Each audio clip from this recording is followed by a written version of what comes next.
For our game? No, I had people listening. Webby was listening.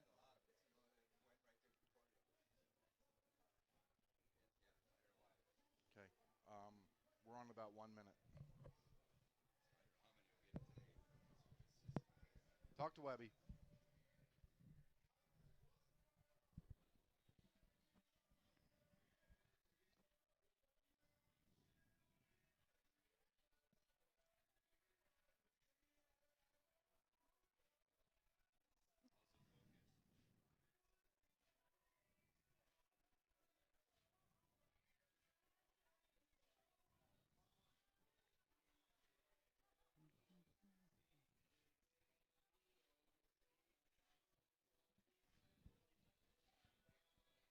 Scotty, Joe said we want you right here. We're going to go and after the montage and the opening. We good right here?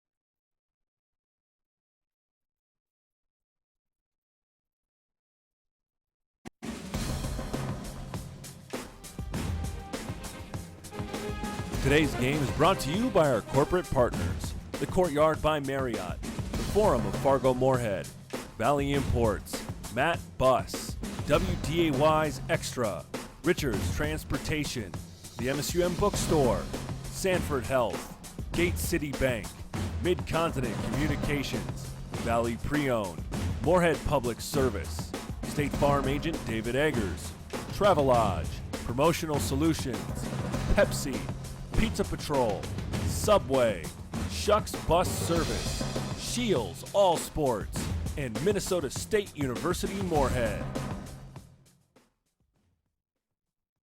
Back on September the 3rd here in Moorhead, the MSU Moorhead Dragons celebrated in grand style opening day at Shields Field. Jake faking, throwing, end zone touchdown. It's Matt Hogg again. Hodge will look towards the end zone. He's got Gibson who comes back. Touchdown, throwing, Jiskra, yes, touchdown, Dragons! With a resounding 42-17 victory over Winona State. Then last Saturday down in St. Paul, it wasn't easy. From him goes into the end zone, touchdown. But it sure was fun in the end. The Dragons found themselves needing to go 94 yards for a score in 28 seconds and without a timeout. No problem, right? Right. Jake Hodge completed 2 balls to Damon Gibson, then Corey Ambrose caught a tip ball in the end zone as time expired, giving the Dragons a stunning 30-28 victory over Concordia St. Paul to move to 2-0. For his life! Throws into the end zone! Did Corey Ambrose catch that ball? Yes! The Dragons win! To move to 3-0, they'll have to beat an Augustana University outfit that they've never beaten in 3 tries. It's the Dragons and Vikings next, here on WDAY's Extra.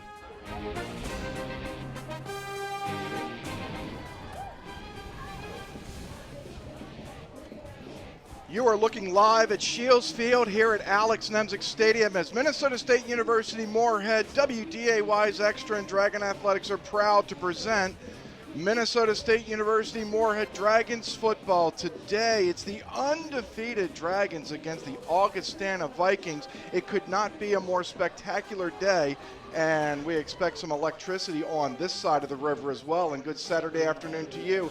My name is Steve DeStacio. It's my privilege to be with you.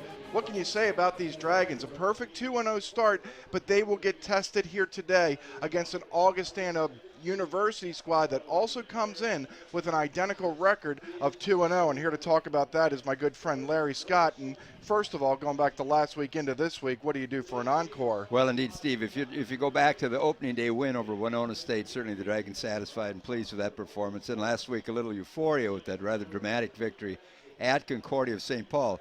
Nice stuff, but trust me, those teams aren't nearly as daunting of a challenge that Augustana will offer today. Augustana, a much better team on both sides of the ball, offensively and defensively. So while the Dragons feel good about their start, they face a tall task today. I know it's early, but let's just throw up a little graphic just because it's good to see. 2 games in, there's so much season to be played. We're going to learn so much about the Dragons here today, but it's nice to see them on top. Yeah, that's refreshing. And indeed, the schedule will flip later in the teams that the Dragons will face down the road. I don't think will offer quite as much of a test as the Dragons will face in the next few weeks. But this is kind of the gauntlet of their schedule, right, with Duluth looming in the future as well. But first things first, Augustana University, and we can expect the Dragons, particularly on defense, to face a great challenge today. Defensively, they're going to get a challenge, and they're also going to give a new look because we have learned here recently, I learned a little bit ago that Jake Hodge, who's been just stellar so far for the Dragons, will not play today. Yeah, he won't play in Sunday morning after he returned home from the trip to Concordia. He said he woke up and could hardly move his shoulder. He was working as diligently as he could in practice, and it responded a little bit during the week with treatment and that, but it's not to the point. Number one, you can't risk the young man. No game is that important,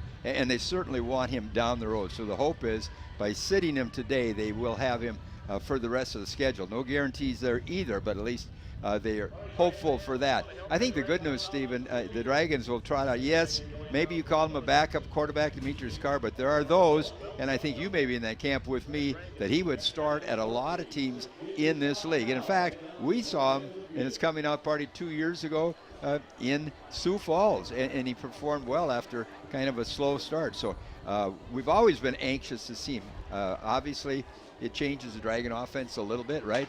But he is certainly more of a running threat, I think, than Hodge is. Hodge likes to scramble. They just don't want him doing it. I think they have more confidence to turn Demetrius loose. So we'll be curious to see, certainly an adjustment, but I think it's something that the Dragons can respond to. What we've seen with this team, we've seen it over the past couple of years. No Hodge, no problem.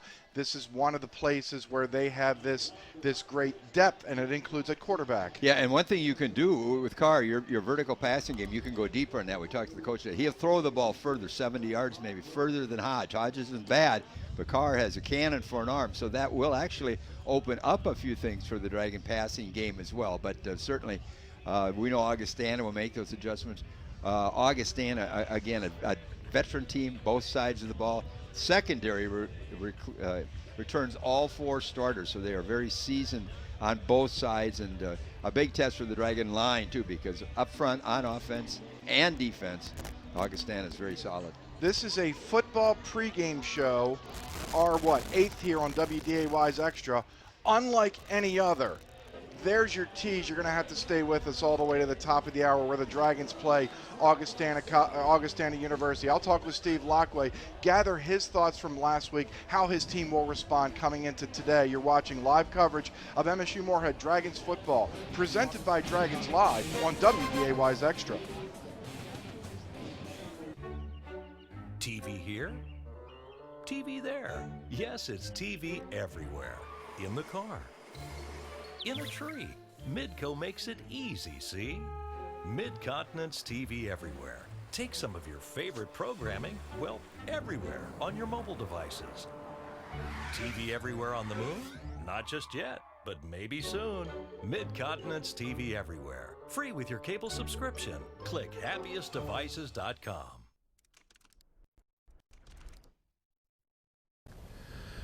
Welcome back to Shields Field at Alex Nemzik Stadium. Steve DeStacio now joined by Dragon head coach Steve Lockway. Coach, congratulations. I don't think it can get any more thrilling than what we saw at the end of the game last week in St. Paul. Well, it was a wild finish, and certainly we're fortunate that we came out on the right end of the stick. But we've had a lot of games where we've ended up on the short side of those games, so it was fun to be on that side. I thought our kids did a great job keeping hope, keeping composure, putting themselves in position to capitalize on some fortunate bounces, and we did that, and it was an exciting day. Because Matt Bosch was up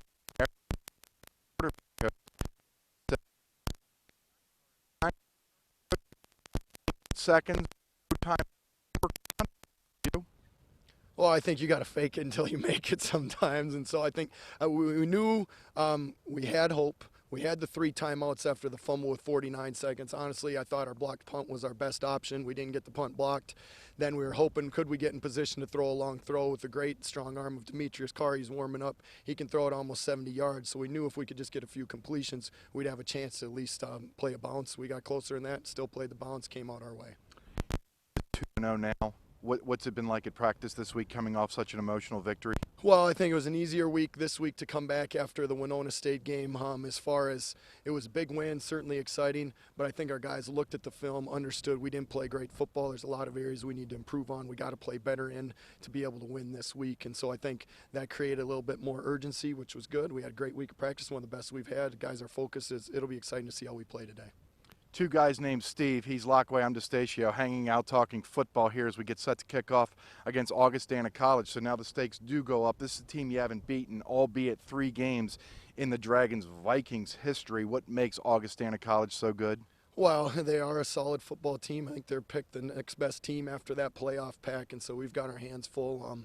Athletically on defense, they are fast. They can move around. Usually we have an advantage in that area. I don't know that we necessarily have a big advantage there today, so that's interesting on the course of our team. They throw the ball real well. 2 great receivers. Hayes last week had like 11 catches. So we've got to contain a very solid passing game, a very competent O-line and solid running game. It's a great offensive unit, so we are going to be challenged to the max, and they've been playing great on special teams. So they're a good team because they're good in all 3 phases. We got to be good in all 3 phases today too. You knew Concordia St. Paul was going to run the football, drain the clock, control the pace of the game. What's today's pace going to be? Well, I don't think it'll be quite the same as last week. I don't know that they're necessarily push the pace like we're going to want to, but I think it'll be a pace that at least involves us getting more than 4 series in the first half like we did last week. And when you're playing normally around 15 series and you only get 4.5, that's a little disconcerting. And so I think we'll get our normal routine in today. We'll get into a flow, and that'll be a good thing for the Dragons. We'll get you out of here on this. I am selfish by nature, and admittedly so here on television, but I keep asking the question, why do I have a special feeling about this team? And what happened 16 nights ago against Winona State was truly special on this brand new field, and then last week. Well, I think when you have a big senior group that's had a lot of experience, they've been through it, something about seniors creates a little bit extra favor, a little bit of special about it. We've seen it so far. That's why I think today is so far.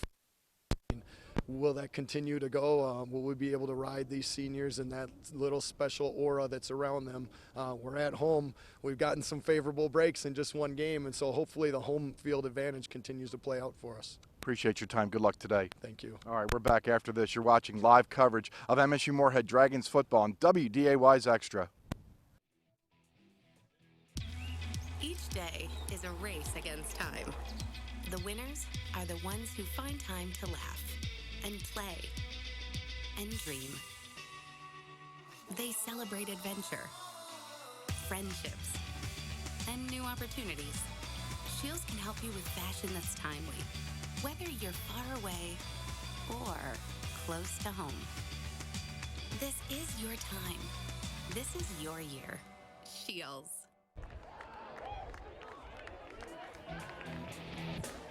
Dragon Athletics would like to thank Mid-Continent Communications for sponsoring today's game, the Dragons at Augustana College. Let's take a look at our Valley Imports key matchup, and I've gone defensively. Wrap up and make tackles, especially on Augustana's big 3. Trey Hyde, the quarterback, C.J. Ham, the running back for Augustana College. He's rushed for 150 yards and 2 touchdowns. And receiver Charlie Hayes, our MSU Moorhead player to watch, is going to be Demetrius Hodge in his first start this year in place of the injured Jake Hodge. Now let's go downstairs to the field. We advertised a national anthem unlike any other. We'll see if you can figure out who's going to sing it downstairs here at Scheels Field.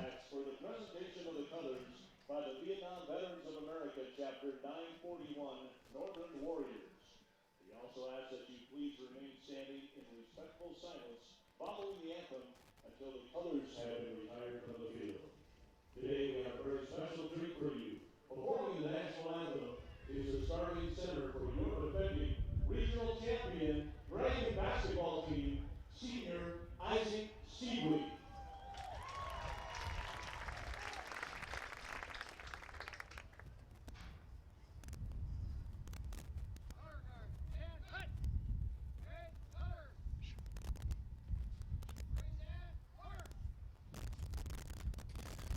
Oh, say, can you see by the dawn's early light what so proudly we held at the twilight's last gleaming, whose broad stripes and bright stars through the perilous fight o'er the ramparts we watched were so gallantly streaming, and the rocket's red glare, the bombs bursting in air, gave proof through the night that our flag was still there. Oh, say does that star-spangled banner yet wave o'er the land of the free and the home of the brave?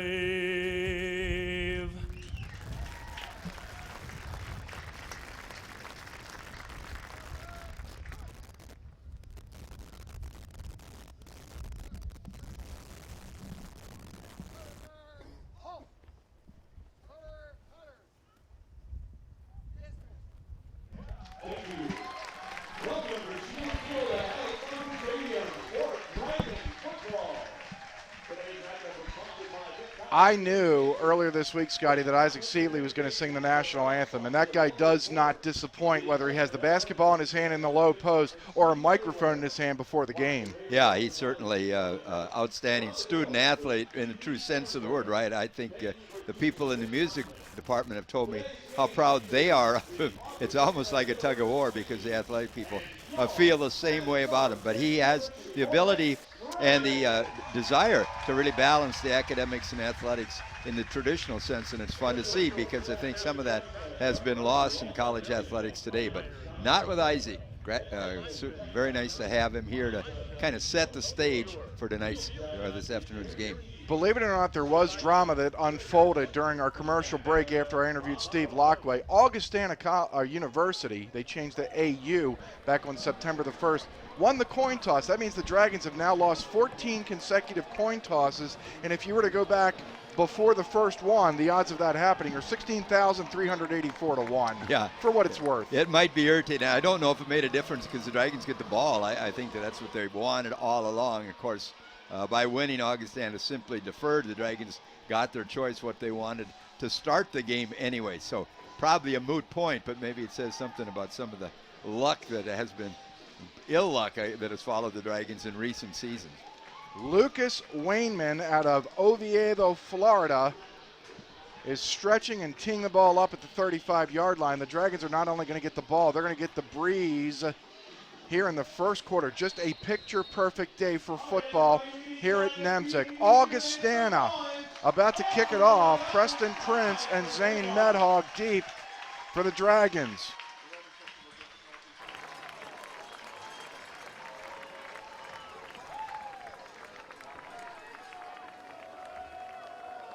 Here's Wainman with the approach, and we're underway. Short, end-over-end kick. A fair catch is called and taken by one of the upbacks. It's Wade Youngbloom. That guy used to be a tight end, so he's okay handling the ball. Yeah, came out of Sisseton in South Dakota, and he is one of the originals. He came on Coach Lockway's first year, redshirted like a lot of the guys now in his fourth and final season of eligibility, relocated on the defensive line, and one of the Dragons' 9 rotating interior linemen. So here we go. You see the Dragons offense running down below. There are no changes, but here is the change. Demetrius Carr starting at quarterback for the Dragons. Scotty documented. There he is. He's a sophomore out of Naperville, Illinois. And he's off kilter with Damian Crawford here on play number 1. Here's Augustana's defense. Jamal Samaha at one defensive tackle is simply terrific. They also have a great linebacking core. This should be a good football game here today. Yeah, and as I mentioned earlier, Steve, their secondary in particular, seasoned and experienced, 4 senior starters all returning. Swing pass, safe, gets back to the original line of scrimmage after the initial jump of the gun by the Dragons. It goes to Hunter Bratton on the right side. It's 2nd and 10 for the Dragons, just underway here at Shields Field. Yeah, simple play on the opening drive, maybe to give a little confidence to Carr, right? A lot of times you like to get the quarterback to settle in, give him something relatively easy on his first snap. Nifty grab by Medhog. He'll get 6 or 7 to bring up 3rd and 3 for the Dragons here on their opening possession. Well, Medhog, of course, can do it on the ground and in the air, right? 1,000-yard rusher and all-conference selection, and closing in as one of the Dragons' all-time scoring leaders with very adept catching the ball out of the backfield. And, of course, that's an important component of this Dragon offense. 29 rushing touchdowns for Medhog. 3rd and a couple. Carr with a ton of time. He's going to throw long. He's got a man wide open. It's caught. They let Damon Gibson get wide open at the 30. Takes a pop all the way down to the 25-yard line.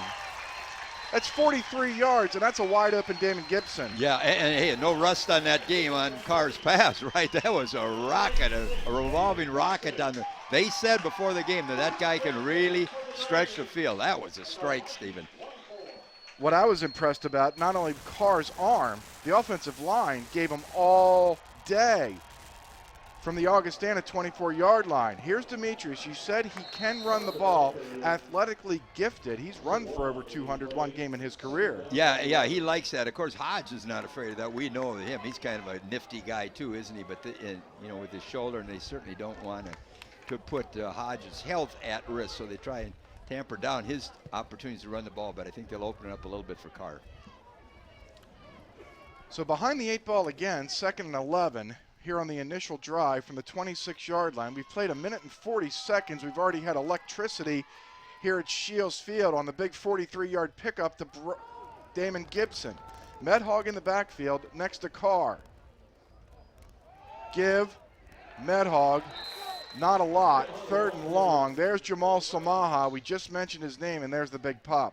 Yeah, again, a veteran up front, lineup for the Vikings, and then experienced linebackers as well. So that's a nice mix on the defense side of the ball. We'll see similar things when they get their hands on the football, that they're well experienced offensively as well. Again, Stephen, this is really a good football team, arguably one of the best in the league. Broughton joins Ambrose and Gibson here on the near side. Now here comes Zane Medhog. Throw, they're looking for Adam Jiskra. He's got it in the end zone. A one-on-one matchup. Jiskra wins it, and just like that, the Dragons are on the board. Right, that didn't take long, did it? Maybe to solve those quarterback worries that some of the Dragons' anxious faithful might have had, but the Dragon coaches very confident that Carr could step into this bigger stage and perform well. Wow, that didn't take him long, and what an excellent pass. You made a great point as well, Stephen. Part of that set up, of course, by that trusty offensive line, protecting Carr very well. Adam Jiskra's 30th career touchdown. That was one of the prettier ones. Joe Chesvold on for the point after try. Good snap, hold. Chesvold remains perfect. We'll take a break. We've only played 2.5 minutes. The Dragons already have a 7-0 lead. It's a new stay at the Courtyard by Marriott, located just minutes from downtown Fargo, local colleges, shopping centers, and several restaurants. The Courtyard features a 24-hour fitness center, 24-hour on-site Starbucks, and our bistro restaurant and lounge open for breakfast and dinner daily. Relax in one of our 2 indoor swimming pools and hot tub. The comfort your family needs close to all the action at the Courtyard by Marriott. Visit our website or call 218-284-1000. That's 218-284-1000. Well, Stephen, the Dragons, it couldn't have started any better, right? 75-yard scoring drive. It took 6 plays, used 2 minutes and 31 seconds, and it's Demetrius Carr, 25-yard touchdown pass to the handyman, Jiskra, who's always seems to be in the middle of this. And we mentioned, Steve, many times so far, a change at quarterback, yes, but all the receivers are back. The brothers Greenway, number 3, Jason, number 8, Justin, are deep. to receive this Chesvold kickoff. Again, he's got the win with him. Chesvold already has a couple touchbacks this season.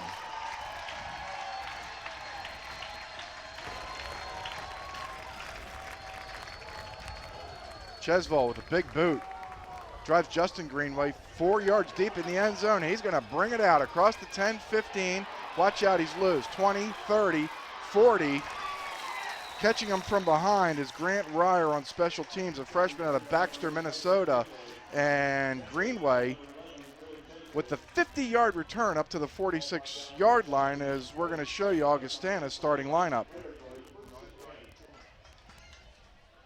So it's first down.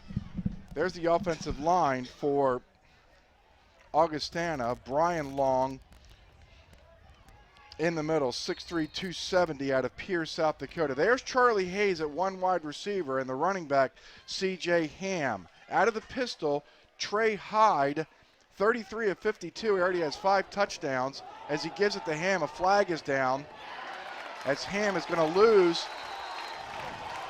a couple of yards. He also fumbles the football. The Dragons have it. Remember, there are flags down on the field.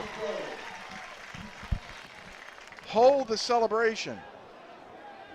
Rolf Erickson and his crew are discussing it. Here's Rolf. Not yet. Looks like they're pointing to the Dragons, Steve. Defense, number 9, 5-yard penalty. Chris Binford was offside. Wow. So instead of a couple-yard loss and a loss of possession, this is going to move the ball across midfield. Big break for Augustana. Big break indeed. And you mentioned Hayes coming in from Lakeville North, and him and Troy Hyde, the quarterback, were high school teammates at North. People familiar with Minnesota high school football. That's about as good as it gets. And that would be an apt description of Hyde, too. 14 catches, 340 yards, 5 touchdowns, perhaps most significant, 24 yards per catch. Throw incomplete.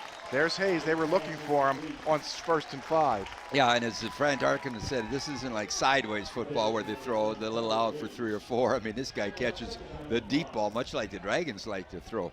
In fact, there's a lot of similarities in this attack, and according to our coaches, they said probably the only difference offensively, Augustana will set up a lot of stuff out of the pistol formation, but they do a lot of stuff that the Dragons like. So there's kind of a mirror look to this football game today.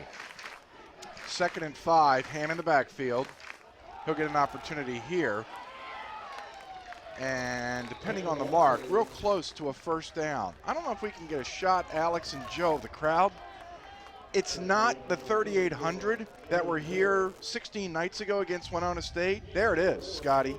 It's not 18,000 like they have across the river, but this is a pretty good crowd, and they're loud. Yeah, and across the graveyard where Concordia and St. John's. That is a huge game in MIC, and both schools have big football traditions. The Johnnies really travel, so I know there's a big throng over there, but a lot of good football in town. Ham, loose. Taken down by Michael Strand, who makes the touchdown-saving tackle. He'll get all the way down to the 13-yard line and pick up 31 yards on 3rd and 1. You know, we've talked a lot already about the effectiveness of the quarterback, Troy Hyde, and then Charlie Hayes, a great wide receiver. But also, C.J. Ham's kind of the overlooked man at times, running back, 150 yards and 2 touchdowns. Coming into the game, can also catch the ball out of the backfield, 6 catches. So they prefer to throw it, but they can run it. Matt Heller looking for his first touchdown, lined up on the far side on the top of your screen. 1st and 10 from the 13-yard line. Ham up the middle, still on his feet. It takes 4 Dragons, including Michael Strand, to take him down at the 10-yard line. The Dragons, of course, welcome back Chris Lee this week. You mentioned that, Steve. Missed the first 2 games with mono. And that gives him, of course, additional depth inside at the linebacking core. He'll likely pair most of the afternoon with Aaron Bowl and give the Dragons a little experience inside. Joe Rademacher also in that mix. How good was he last week? He now has 12 tackles, only bettered by Bowl, Sheldon Jones, and Michael Strand. 2nd and 8 from the 11-yard line. We've played 4.5 minutes. The Dragons are up 7-0, but Augustana is threatening. Hyde wants to put it up.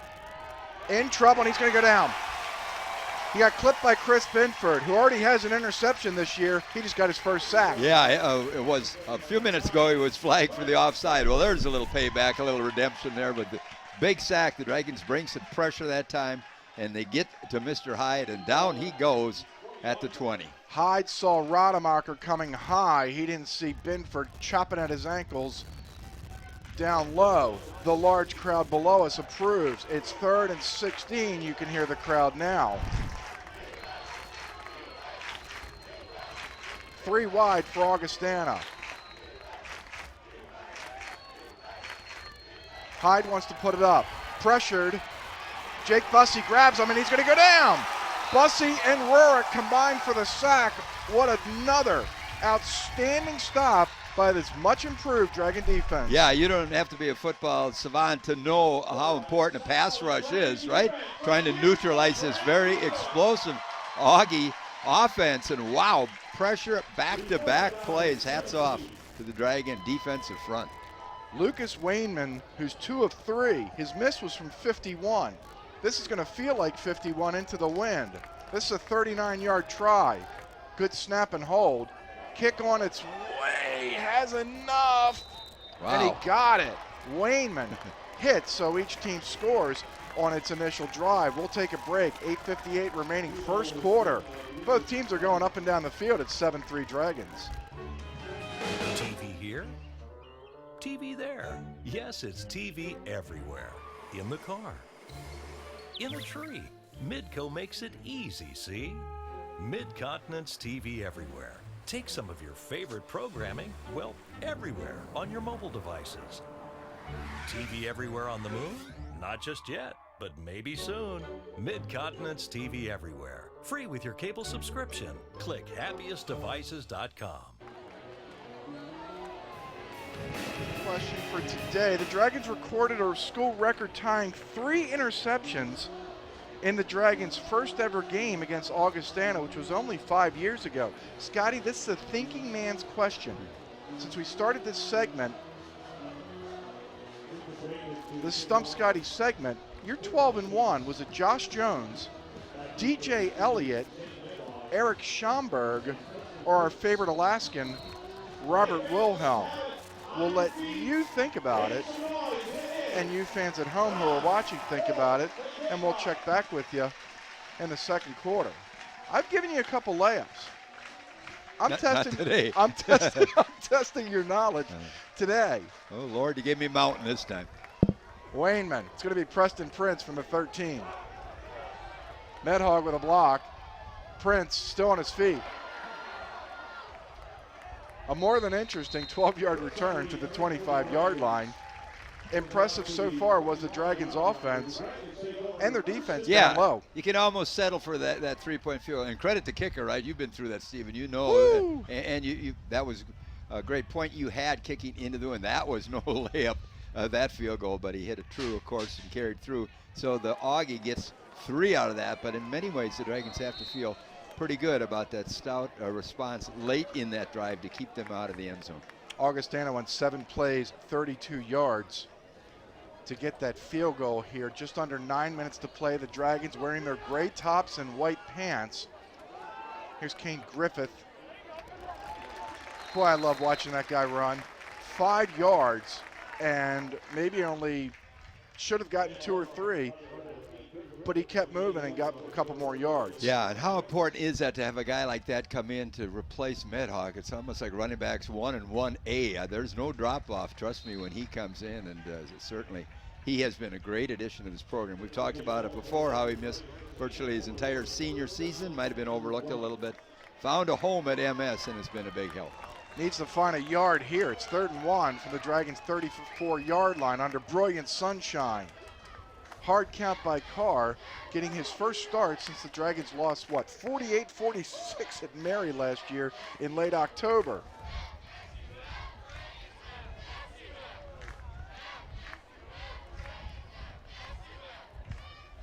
Broughton in motion. They give it to Kane Griffith. He's got the first down as he'll twist across the 35-yard line. A little old school football. 3 carries, a first down, clock running, everybody's happy. Yeah, the Dragons know the value of a good running game. I know it's trendy today to throw the ball all over the park, and the Dragons certainly rely a lot on their passing game. But make no mistake, they know it's critical to run the ball, and that's where Medhog and Griffin in particular step to center stage. 3 wide here on the near side. It's Griffith again. Made a hole for himself. Picked up 3.5 yards across the 40-yard line. Get everything Dragons in the palm of your hand with the Dragons mobile app. Available now for all of your mobile devices. Get news, schedules, live coverage, tickets, social media, and more. Visit MSUMDragons.com/mobile app today. Stephen Miller, an outside linebacker out of Sioux Falls, is down and being attended to, and I see attending to, is that a bride-to-be that we see downstairs? Pretty neat stuff here. So you never know what you're going to get here at MS. You got a basketball player singing the national anthem for a football player, and now apparently this is the first part of a wedding, spending it here at Shields Field. Well, I know one guy that's getting married today, Wes Kramer. Not me. Yeah, our old buddy, the kicker, if you remember him. And a lot of former Dragons and teammates are in town. I thought that wedding is this afternoon. I don't know if that has anything to do with this display. Carr going to keep it himself, looking for a hole, stutter stepping, picking up 3. That might have been the Wes Kramer wedding party. I was not made aware of the exchanging of vows. Oh, you weren't invited? I shouldn't have said anything. Why would I be? I don't have friends, so how can I be invited to something pretty terrific like that? 3rd and 3 from the near side. Empty backfield for Demetrius Carr. Again with time. Now he runs out of time. Now he runs for a first down. And he goes exactly where Steve Lockway wants him. We know how giftedly athletic this guy is.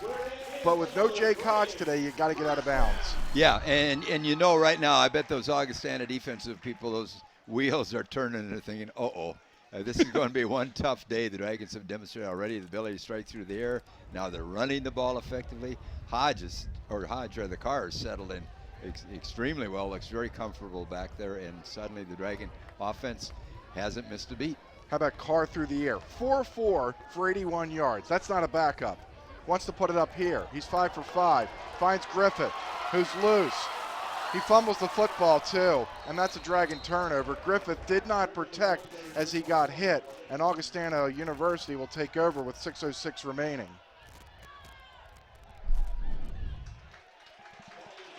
No, I think it's recovered by the Dragons, Steve. How is that possible? We need a Midco replay. Damian Crawford, I think. He must have wrestled it or bit somebody, or there it is right there. I think Augie was first to the ball, but they couldn't secure it, and Crawford found a way in there, pried it loose. Nix the turnover thought. Carr to put it up. Looking long. Somehow escapes. Running towards the far sideline. Chased out of bounds by middle linebacker Brandon Moore.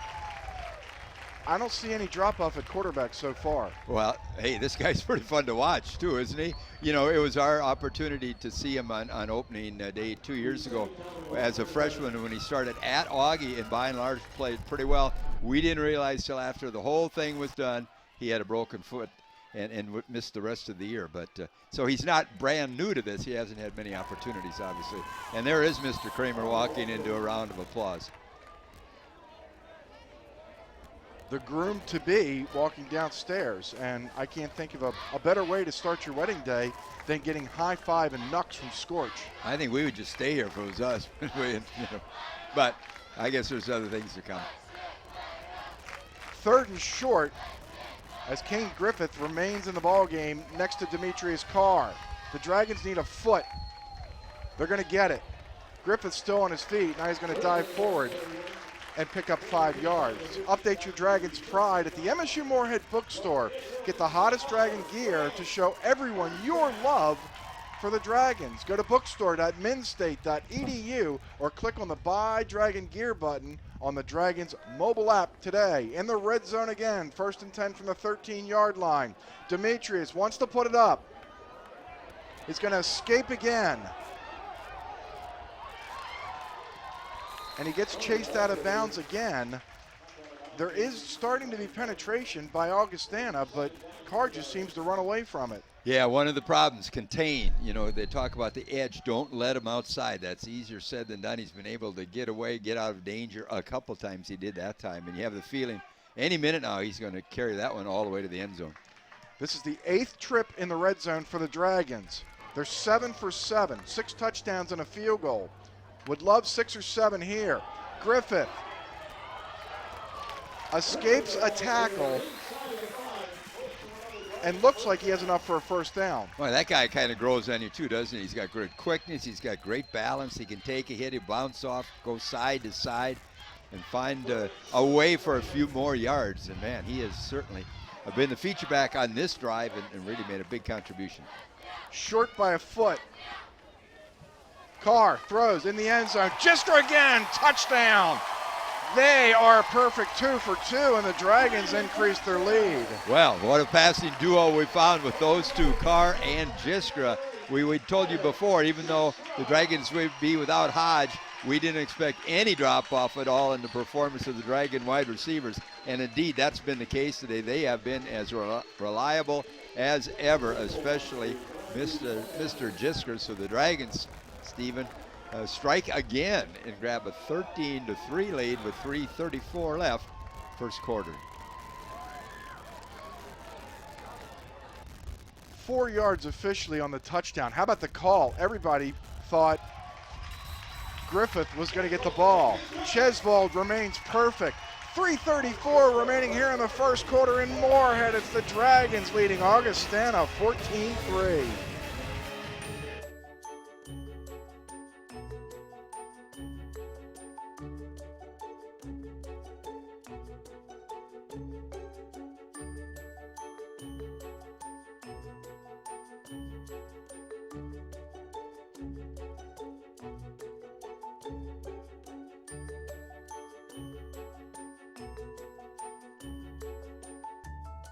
Valley Imports has something for everyone. It's that easy. Scotty, do what you do great so well. Well, Stephen, the Dragons score again, another wonderful drive of 75 yards. This one took a little more time, 13 plays, 5 minutes, 16 seconds, but in the end, the same result. Carr touchdown pass to Gistra of 4 yards, and the Dragons with a 14-3 lead. Stephen, I wonder when this score flashes up around NSIC stadiums throughout the upper Midwest, you know, that's going to raise a few eyebrows, admittedly early in the game, but we talked about this thing coming in. A lot of people certainly leaning toward Augustana, and the Dragons off to a great getaway. They keep the ball away from the Greenway brothers, and instead it's John Waters, a special teamer out of Clear Lake, Iowa. Yeah, and oh boy, don't we know that town where Buddy Holly took off from. But the pretty prudent to keep it away from Greenway. Had a 100-yard kickoff return for a touchdown against Bemidji State on opening day in their win at Bemidji, and he was also saluted as the special teams player of the week in the NSIC. Just another of the many, many weapons they've got. But so far the Dragons have done a good job in diffusing much of that offensive arsenal for the Augustana Vikings. Still got good field position at the 42.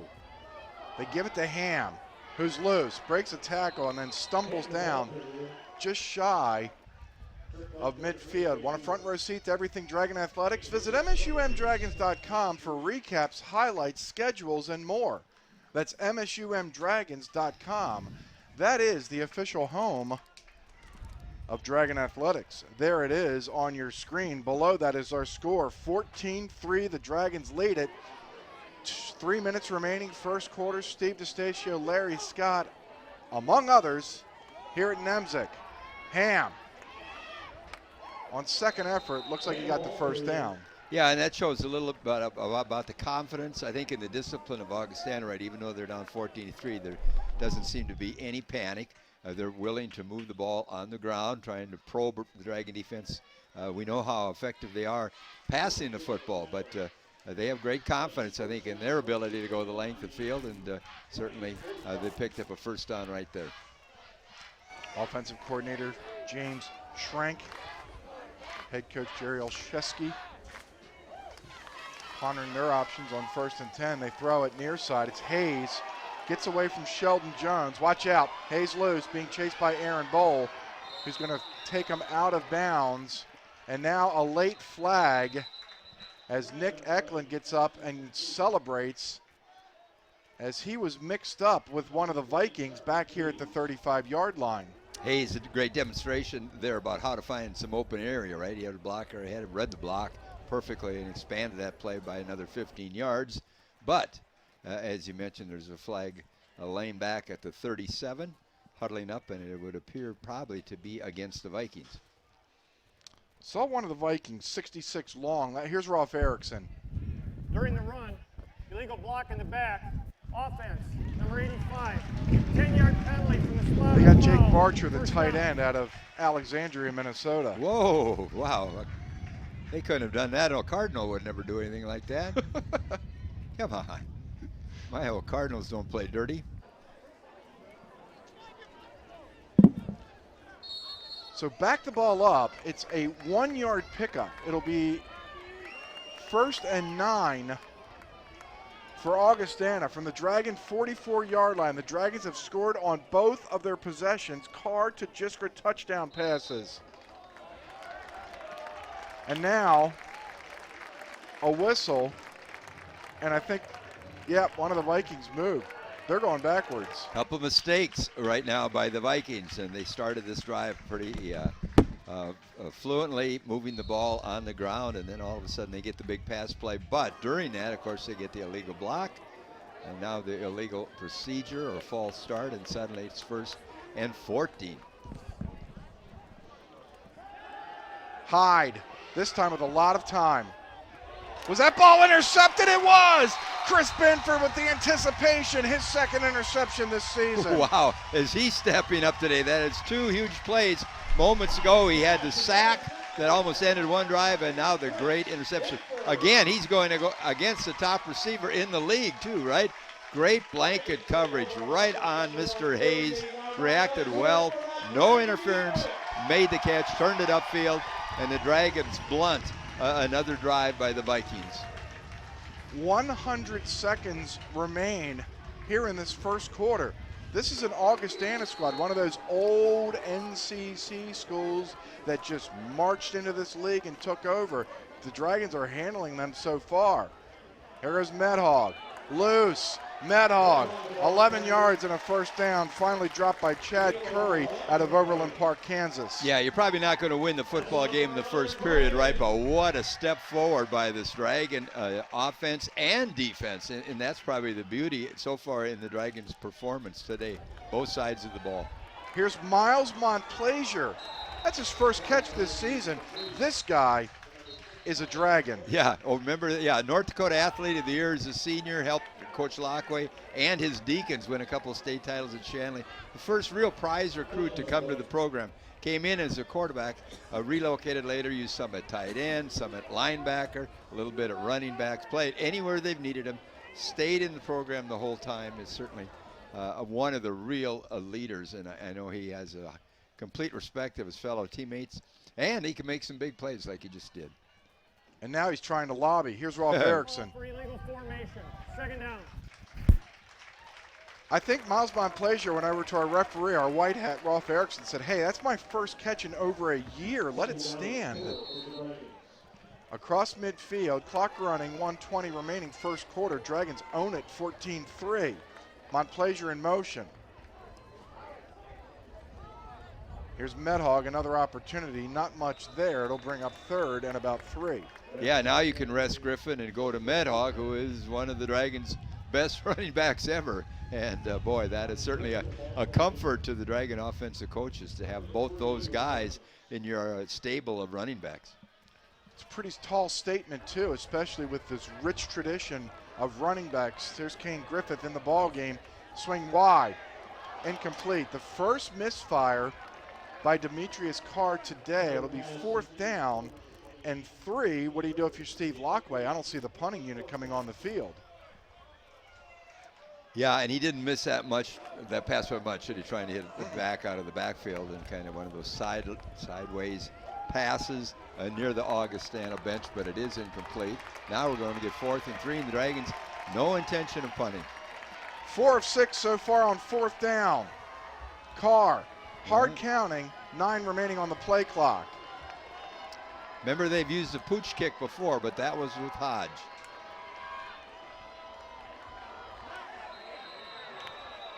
They try to pooch kick it, but I think he was just a little late. So this will back.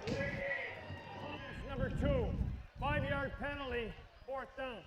This will back him up, and now the regular kicker, Gibson, who might also be the most valuable offensive player for the Dragons, will come in and kick the ball away. Yeah, it looked like you got a couple possibilities. Hopefully you can get Augustana to jump, right? But they did not, and at the worst case, maybe use the pooch kick at the end to get it away, but they didn't get it away in time. The Dragons now send in a regular punting unit, Gibson on, and the Dragons will kick it away. This is a Pepsi punt. Pepsi, cool and refreshing. Good snap. Gibson. Wow. Just going to kick the ball in the end zone. None of that coffin corner stuff. I think he saw Trevor Nas back there, a sophomore speedster out of Sioux Falls, and said, you know what, guys, we're just going to make you go 80 yards. Yeah, and he knows something about the end zone, doesn't he, Mr. Gibson? He's pretty familiar with that territory. So Augustana now will take over, trailing 14-3, and the Dragons with a pretty rousing performance defensively so far and offensively. But again, one of the big concerns is coming in. How could they match up and somehow try and derail this Augustana attack? It is early on, just in the first quarter with 24 seconds left. But certainly the Dragons have received high grades for their performance thus far, Steve. Ham. Bussy had him. Ham will get 1 or 2, and that might do it for the first quarter. We'll see if Augustana elects to run another play, and it looks like they're not going to. And both teams will head the other way. End of an impressive first quarter for the Dragons. Up on Augie here at home, 14-3. What I love about bow hunting is the challenge, the physical challenge, the mental challenge. I love the fact that it's not easy. 12 years it took me to shoot a trophy whitetail buck. It's what I breathe, eat, sleep, bow hunting. When I'm working with a customer, I want my passion to rub off on them. I am Brandon Carlson, and I'm one of the archery experts at Shields.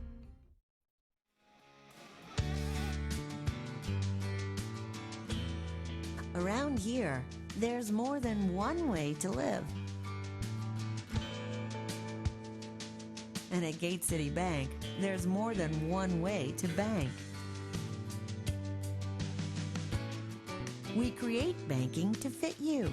So whatever your way of life, we make it better. Gate City Bank, for a better way of life.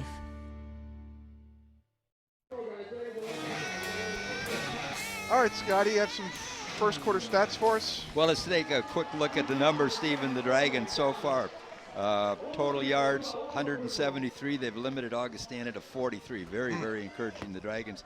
Demetrius Carr, 7 of 8 in the air, 107 yards and 2 touchdowns. Also rushed for 24 yards. For the Vikings, Trey Hyde, we've talked a lot about him. He's thrown only 3 times. 0 for 2.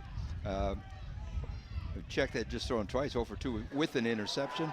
C.J. Ham, their most productive player, 54 yards rushing. So all the numbers right now tilt to the Dragons, including the most important stat, of course, the score. Dragons leading 14-3 beginning second quarter.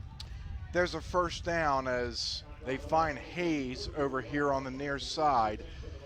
What was more impressive to you in the first 15 minutes, the Dragons offense or the Dragons defense? Well, yeah, or Carr or Griffin or maybe Medhoy or Jiskra with 2 touchdowns. Yeah. Chris Benford. Lots of options, and if you're a Dragon fan, lots of wonderful things to sort out there. But I so far I am very encouraged by the play on the defensive side of the ball. I think that if they are to win this game, they will need a serious defensive effort. So far, so good. They throw long. Wow. Incomplete. Terrific job that time by Jerry Ray, because Matt Heller had a step on him, and then Ray closed, and as it turns out, the ball was overthrown. One reason for the Dragons' improved defensive play is the improved play of the cornerbacks. Now, they've all been back, Rose, Jones, Ray. They've all been through the program before Binford, but certainly I know Coach Fatlin has said how impressed he's been, their work ethic, how they have improved, and they are buttressed by those the veteran safety, Rorick, right, and then the new kid, of course, Strand. So improved defensive play in the corners, certainly a big credit to that. Ham, grabbed by Bowl, slammed down by Darlene, no gain. This will bring up 3rd and 10. I love the pursuit by the guys wearing gray. But Augie's got to be a little frustrated. A couple weeks ago, they went up to Bemidji, dismantled the Beavers, no real trouble there, and then, of course, came home and kicked those St. Cloud Huskies around pretty good, and so they had be feeling very good about their start in the league, and with good reason. But I think they're a little bit stunned to see this stout performance and response by the Dragon defense. 35-14 over Bemidji 2 weeks ago, and then 41-27 over St. Cloud State. 3rd and 10. Fumble. On a bad snap, the Vikings grab it, but they're going to have to kick it away. Yes, and there's another series that evaporates too quickly for Augustana. They've also got a player down to add to their misery. Right now, 13:31 left in the second period. The Dragons leading 14-3 and about to get the ball back. While the Augustana player, who has not been identified yet, is down and being attended to, Scotty, I asked you in quarter number 1, this Dragon recorded a school record tying 3 interceptions in the Dragons' first ever game against Augustana back in 2010. That game was played here. Was it Josh Jones, DJ Elliott, Eric Schomburg, or was it our favorite Alaskan, Robert Wilhelm? Yeah, now Jones was a very good player. I think he left us early. I don't think he finished career here, but he was a very dynamic defensive player, and so that was my first thought. But the numbers, the timeline didn't quite work. And Schomburg, of course, came in as a quarterback, very good high school player out of Monoman. Later found some time playing defensive back. That didn't fit, so I'm going with Mr. Elliott. When I created this question, I knew it was probably the most difficult Stump Scotty in our year and a half. And if you thought about it, Josh Jones was on that Damon Tomeo squad that went 6-5 back in 2006, and then he left in 2007. Robert Wilhelm was a nose guard, so he wasn't going to get 3. Yep. And Eric Schomburg played some quarterback until he played sparingly on the defensive side. So yes, DJ Elliott is your correct answer. Very well done. That is Larry Scott. I am just Steve DeStatio praising the man who's 3-0 on a segment named after himself. Well, it's probably fool's gold. It won't last, but I'm going to get tougher. But you know me, I do like heading down memory lane with you a little bit. And as I mentioned before, what's most important, of course, is what we're all looking for, I guess, for the Dragons is victory lane. And this is a game, Stephen, that we've kind of had, redlined, I think, for a few weeks. I know that the players have and the coaches as well. And to see, it's a wonderful measuring stick to see where you really stand in the league. And again, early on, you hate to get too euphoric about this, but so far, so good. And again, I think a great balanced effort offensively and defensively. A really good lineman. 6'5", 302 left guard and junior and Blue Earth, Minnesota native, number 73 you saw hobbling off the field is Sam Lee. All that after the 3rd down, so this is 4th down, and Lucas Wainman's going to kick it away. He averages just under 34 yards, and he'll get off a bomb. Preston Prince isn't even going to get an opportunity. The Dragons are going to hope this ball goes in the end zone, and it does. How about 74 yards, a net of 54? That makes ex-punters happy. I'm sure it does. The Dragons punt earlier, Damon Gibson with a 49-yard punt, so special teams, pretty special so far. You know, it looked for a moment as that ball might have popped up and put the Dragons in some peril down there. It could have been down about the 1 or something, but luckily it took one last hop into the end zone. You want to go down memory lane? How many games last year where the Dragons just getting blasted in the first quarter. That field goal that Wainman hit of almost 40 yards into the wind, the only 3 points the Dragons have given up in the first frame this season. Wow, yeah, and certainly we remember some of those dark days of yesteryear, don't we? But it was all part of the building process. Ambrose, is anyone going to catch him? He does get caught. 59 yards later, Corey Ambrose found by Demetrius Carr. Yeah, and he doesn't need an assist this time, does he? He doesn't need anybody to tip the ball to him. Did it all on his own. The guy from Graston, hometown, played at Bram for the Bram Bombers in high school, and certainly the Dragons. We mentioned they've got a lot of weapons. Jiskra comes to mind probably first, but there are a lot of them, including that young guy right there. For the first time ever, this is Herman Gray out of one of my favorite towns, Las Vegas, Nevada. He'll roll the dice for no gain. Maybe he got a yard to the 20-yard line. Yeah, Ambrose showing you don't have to be the biggest guy in the world to be a productive wide receiver, do you? I mean, it's the great alertness, great hands, and he has a knack and ability to get open. Carr able to find him. To the red zone again, where the Dragons have been perfect. Carr with all day, throwing towards the end zone. Jump ball, incomplete, flag coming down. They go after Damon Gibson again. He has been such a weapon this year. Yes, he's a marked man. Indeed, marked that time, of course, by Augustana. Turned around, and we're going to get a pass interference penalty against the Vikings. All NSIC names candidate Kevion Mahan with the coverage too tight. Let's see what Rolf Erickson has to say as he's getting some help from his friends. Yeah, more like mayhem that time, I think, Pass for the Vikings. That will be a costly mistake. Number 16, 15-yard penalty, automatic first down. It was Mahan. This will go half the distance and an automatic first down. Well, the Dragons certainly on the attack mode offensively, aren't they? They're not backing off at all, and a very, very impressive performance so far. The Dragons on the doorstep of yet another touchdown. Inside the 5, Gray next to Carr. 3 receivers on the near side at the bottom of your screen. Demetrius stretches, doesn't get in, but does get a couple yards down to the 1. You know, I kind of have that feeling we're not going to talk much anymore about Hodge being out, are we? And we feel badly for if people are just tuning in, that the Dragons expected and traditional starter at quarterback Haji is not playing today because of a shoulder injury, but his backup, Demetrius Carr, has been sensational so far. He already has 2 touchdowns through the air. Herman Gray's going to get it. And on just his 3rd career carry, touchdown MSU Moorhead. Man, heroes in plentiful supply today for the Dragons. They're coming from everywhere, from the starters to the backups on offense and defense. And what a getaway, Stephen, for the Dragons. Who saw this coming? The Dragons bolting out to a 20-3 lead.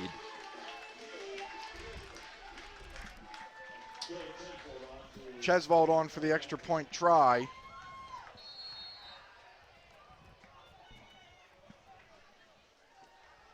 Garrett Shelley will hold it. Tyler Eidsness will snap it.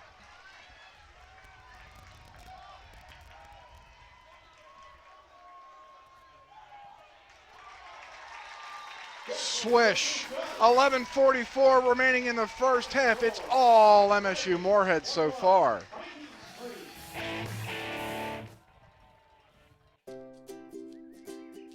Another day. And just like every day, it never seems to slow down. But you have a plan. Grab a cup, grab the paper, and grab a little time. Just for you. It's worth it. Don't get the paper? Just grab the phone. Call now and save up to 60% off the newsstand price. Journalists, bringing the story home every day. Well, Stephen, Herman Gray puts the finishing touches on that scoring drive with a 1-yard run. The Dragons go 80 yards. It took just 4 plays, used 1 minute and 30, and it was a 59-yard connection right from Carr to Ambrose, really, that set it up. Yeah, on tip, that set it all up, and the Dragons pounce on the stunned Vikings for yet another score, and this thing suddenly 21-3. Are you stunned? Yes, I am, to be honest. I'm certainly, for the Dragon side of me, think, kind of amazed by collectively the performance. Defensively, I think that almost comes to the forefront. But not really surprised with Carr. We've always liked this young man, but certainly feeling very good for his splendid relief role today. Ball's bobbled. That's a perfect kick if you're Joe Chesvold. You kick it down the field, it gets down by Avram Tynes, one of the up-back. The Greenways didn't touch the football. Absolutely, you can live with that. You don't need a Greenway now, responding with a big return and kind of deflating that balloon a little bit. The Dragons certainly. And I think they have such trust, too, in their defense the way they're playing, Stephen. So they're not in bad shape. Augustana will start this drive at about their own 29, 11:42 left. We're approaching the 1/3 mark, exhausted so far in this football game. And the Dragons are far from a victory and getting to that 3-0 getaway. Here is Greenway. They found a way to get on the football, as this is Justin Greenway picking up 4. But I am, however, immediately impressed with the way the Dragons have responded. They have put last week's heroics behind them. Yeah, they're able to do that somehow quicker than some of us fans. I mean, honestly, they were over it before that bus had left the Twin Cities. I think they had forgotten about it and were approaching ahead. Another thing they've done so far, they've made this Hyde and Hayes look pretty ordinary, haven't they, Steve?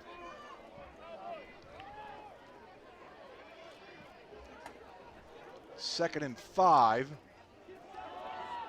Greenway again, not much. Terrific takedown that time.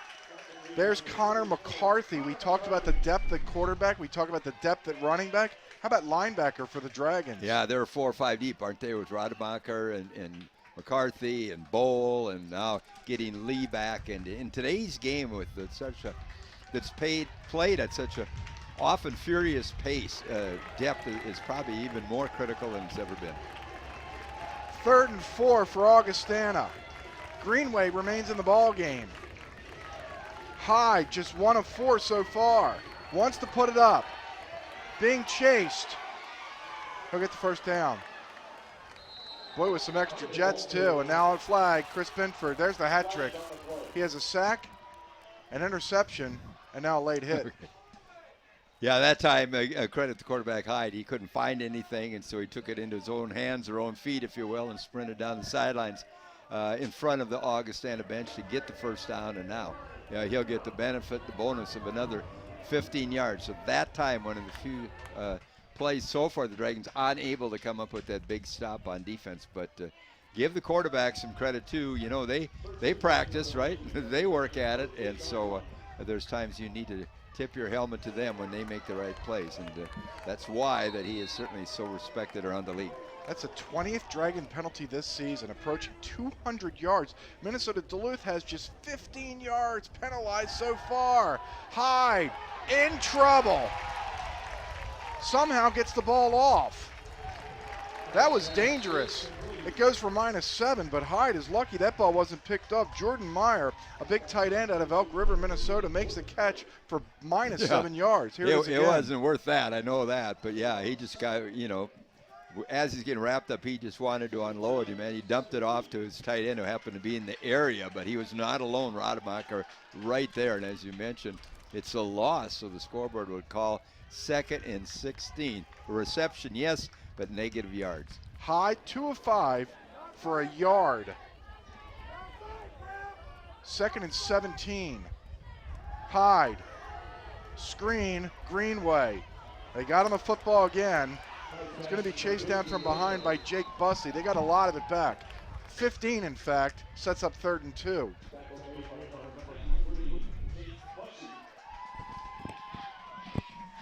This is week number 3 of north-south action.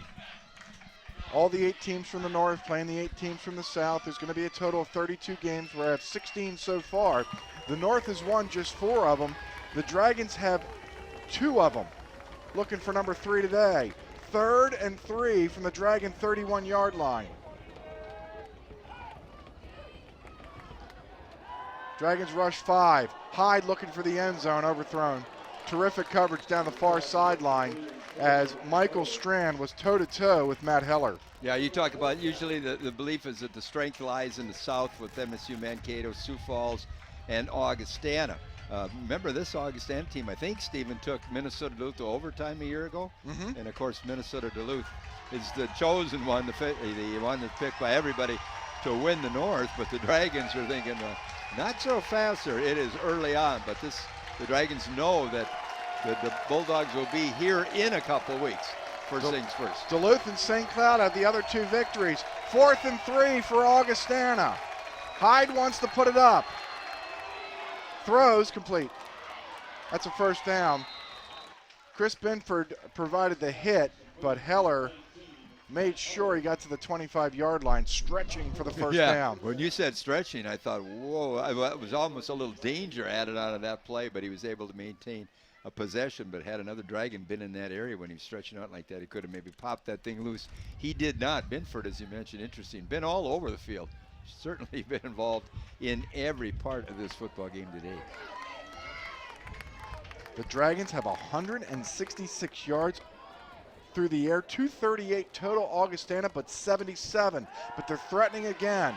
Hyde throws complete. Greenway again. Being chased and then taken down. A pickup of about 8 or 9. So they abort C.J. Ham pretty early. And they bring in their speedster, Justin Greenway, and he's provided a different look for this Viking offense. Yeah, and certainly the intensity and the focus is probably ratcheted up a little bit on the other sideline right now. The Vikings desperate for something. They would love nothing better to get us at least 7 out of this and close this gap to 11. 7:29 left, second half. Vikings on the attack.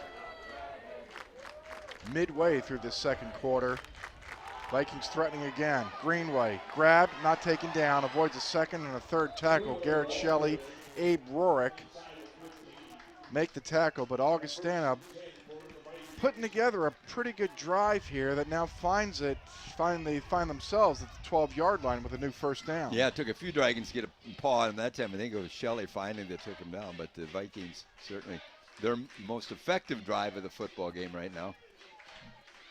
Now Ham comes back in. He'll spell Greenway. Ham has a couple rushing touchdowns this season. Movement, and it looked like Dylan Baker, big old number 69 out of Littleton, Colorado, was the one that moved first. Yeah, and a couple Dragons pounced on that opportunity, didn't they? Come blasting across. So the Vikings retreat 5 yards back to their 17-yard line. 1st and 15. Clock running, 6:46. Dragons leading 21-3. Shields Field and Bluebird afternoon, man, in Fargo-Moorhead. It doesn't get any better than this, Stephen. Does it? Ham up and then down violently. Baker made a pretty good block on Steve Schutz, but Schutz grabbed him, tripped him up at about the 14-yard line, a pickup of 4. Here's Schutz. Look at 99 on the ground, right about there. He was getting hit by Dylan Baker. Stuck with it. Well, it takes a little bit more than that to knock that old Air Force veteran out, doesn't he? Probably the Dragons' oldest player, a likable guy, came from Kimball, Minnesota, and found a second life here playing college football as he's finishing an engineering degree. The Air Force veteran, probably most comfortable in the air. 2nd and 11. Hyde in trouble. Bussey, his second sack of the season, back at about the 17-yard line. Bussey will get credit for a sack. And I didn't look at it, but I'll tell you one thing, that had to be great coverage in the end zone because he had some time, but he was just reluctant to pull a trigger, and probably with good reason. So the Dragons, that time, the defensive secondary with the blanket coverage, forced him to wait a little longer than he wanted. Ultimately, he went down, and so was the Dragon. Yeah, it Schutz. You don't want to see this. This is the senior that we've talked about. We've raved for 4 years. We're going to rave about him even more in November because he's going to graduate. He served our country. He's just a terrific, you can't almost say kid because he's, in his mid to late 20s. But he's really represented himself well, not just with his play on the football field, but you see him at all the basketball games. He's one of the more vocal Dragons, and this is great to see. Maybe he just got the wind knocked out of him. Yeah, he's really an engaging young man. I have the opportunity to visit him often. When I see him on campus, he spends a lot of time talking to retired people like myself and professors and that. always seems pretty joyful about it, and this is just something he really likes. He knows it's probably a small part of his life, but he thoroughly enjoys being a Dragon. He reached out when he was in the service to MSU Moorhead for a chance, and certainly he's taken advantage of that opportunity. Another chance for the Dragon defense. It's 3rd and 15. Heller or DeShepper in motion for Augustana. Ham in the backfield. He'll block for Hyde. Hyde running across the 10. Takes a left-hand turn. Slammed violently to the ground by Joe Rademacher. Boy, Bussey was in there, but just couldn't grab his jersey. Yeah, there's almost an unfairness there. Again, really good coverage, and they made Hyde wait and wait. He was not comfortable with anything he saw, and at the end, finally, he had to try and stretch the play as much as he could. Bussey just barely missed him. Looked like the Dragons had the play contained, but Hyde turns it into a big first down at the 2-yard line. You saw the Augustana crowd on the other side of the field. Not as large as the crowd the Dragons had in the Twin Cities last weekend. Ham in the backfield, 1st and goal from the 2-yard line. Hyde throws, intercepted by Sheldon Jones, and he's going to go, he's going to get in the face of the receiver, but he interfered. Yeah, I think it's going to be interference against Jones. He reacted wonderfully to the ball, but it looked like he may have got a hand out there early and knocked the receiver astride. Kind of an interesting call at 1st and 2. Is this a given? I think, well, let's let Rolf Erickson tell us. Pass interference. Defense, yeah. number 1. If there's one part of Sheldon Jones, maybe a little Chris Binford's game that I don't like, is the showboating that you saw afterwards. Just, you made a great play if the interception would have stood, but I thought he got him. I thought that was a good call. He'll get another opportunity here, so he'll go one-on-one with Matt Heller. 1st and goal from the 1. Again, Ham in the backfield. Ham, no. Aaron Bowl with the initial hit at the 1-yard line. Yeah, you mentioned the cornerbacks and some of the theatrics maybe, but boy, I tell you, if you get picked on like that and like you do in college football today, it is such a stressful job out there, and finally when things go your way and you make a big play, I can almost understand, the relief and the desire maybe to celebrate initially. But that time the Dragons come up with a big stop inside on the run by Ham. Ham again. Schutz back in the ball game. Stops them. Nothing doing on 2nd down. They may get in before this is over, but they'll say nothing's coming easy against the Dragons. You got to earn today. it. A couple of years ago, they were already home free on this one, right? But pretty astonishing, even if they're not able to hold them on all 4 downs. This is pretty impressive stuff. Just going back to Sheldon Jones for a second. I like Sheldon Jones, good guy. I'm saying separate showboating from celebrating. Absolutely celebrate if you make a play. Yeah, and then along came Jones, right? And he got that push, I think, in the back, and pretty good coverage. But I think he would fess up, too, guilty of the first down. But this drive is not over yet. Can the Dragon defense do it again? 3rd and goal. Hyde, Ham. I don't think he got in. He didn't. 4th down.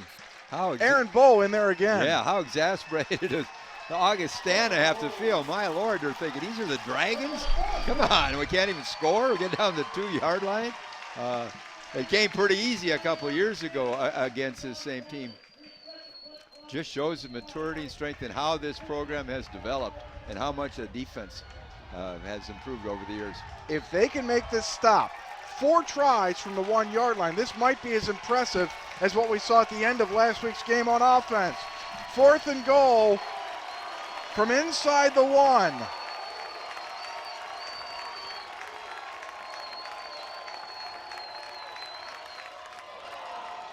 Might be a free play. Ham stretches into the end zone. Touchdown, I don't see a flag. I didn't see one either. And if it was, I think the Dragons are offside. And finally, at last, they can exhale a little bit on the Vikings sideline because Augustana has its first touchdown. It comes with just 3:11 left in the second period. And it barely came. That's the amazing thing, Stephen. Stretched all the way out to a 4th down. The Dragons simply would not yield up front defensively. A great stand for the Dragons.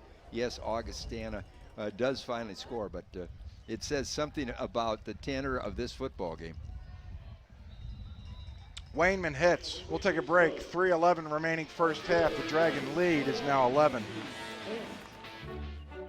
TV here, TV there. Yes, it's TV everywhere. In the car, in a tree. Midco makes it easy, see? Mid-Continent's TV everywhere. Take some of your favorite programming, well, everywhere on your mobile devices. TV everywhere on the moon? Not just yet, but maybe soon. Mid-Continent's TV everywhere. Free with your cable subscription. Click happiestdevices.com. It did not come easy in front of this very large and exuberant crowd here in Moorhead. The Augustana touchdown, but they did get in. Ham goes in from a yard out after a 16-play, 71-yard drive, which took 8 minutes and 31 seconds off the clock. And here with 3:11 remaining in the first half, it's 21-10. The Dragons have the lead. Medhog and Preston Prince deep for the Dragons.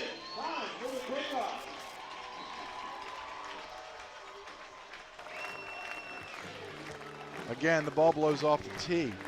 The wind was still this morning here in Fargo-Moorhead. It picked up right when I got here around 11:15, 11:20. It's not a gusts in the 30s like we had against Winona State, but it's breezy enough to blow the ball off the tee. Yeah, it's a little bit of a factor, certainly, but we have seen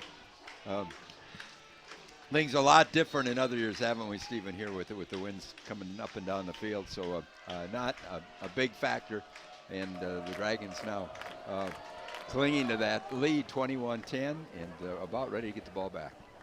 At the 20-yard line, because Wainman kicks the ball out of the back of the end zone. 3:11 remaining here. First half, an impressive first half. How about Demetrius Carr? 8 of 9, 166 yards, and a pair of touchdown tosses to Adam Jiskra. Yes, and for the Dragons rushing, as we mentioned, Griffin with 31 yards, Carr 27, Medhog 11. Not big numbers there, but they've certainly that enhanced the Dragons' overall offensive package. And so far, the Dragons coming up spades on both sides of the ball, right, Stephen, offensively and defensively. They start from the 25-yard line. We're not NFL. Medhog spinning, dumped violently out of bounds. Anthony Tatum out of Minnetonka, Minnesota, got him. Yeah, not all is rosy in Moorhead right now. Our neighbors, Concordia College, and their big showdown trailing the Johnnies of St. John's 21-7 at Jake Christensen Stadium. But the Dragons in the feature attraction, right, in the Red River Valley, at least for us, leading here 21-10, 2:42 left, second quarter. I'd rather be here than Bison Sioux. That's me, yeah. though. Yeah, you're not alone, man. Medhog gets 3 or 4 near the 30-yard line. The clock still runs. The Dragons are not afraid of how much time is on the clock. They proved that last week. Still 2:20 remaining. They can't get the first down here. They might have to punt into this wind. An opportunity for Augustana. 3rd and 5, empty backfield. 3 receivers here on the near side. The Dragons will reload with 12 remaining here on the play clock.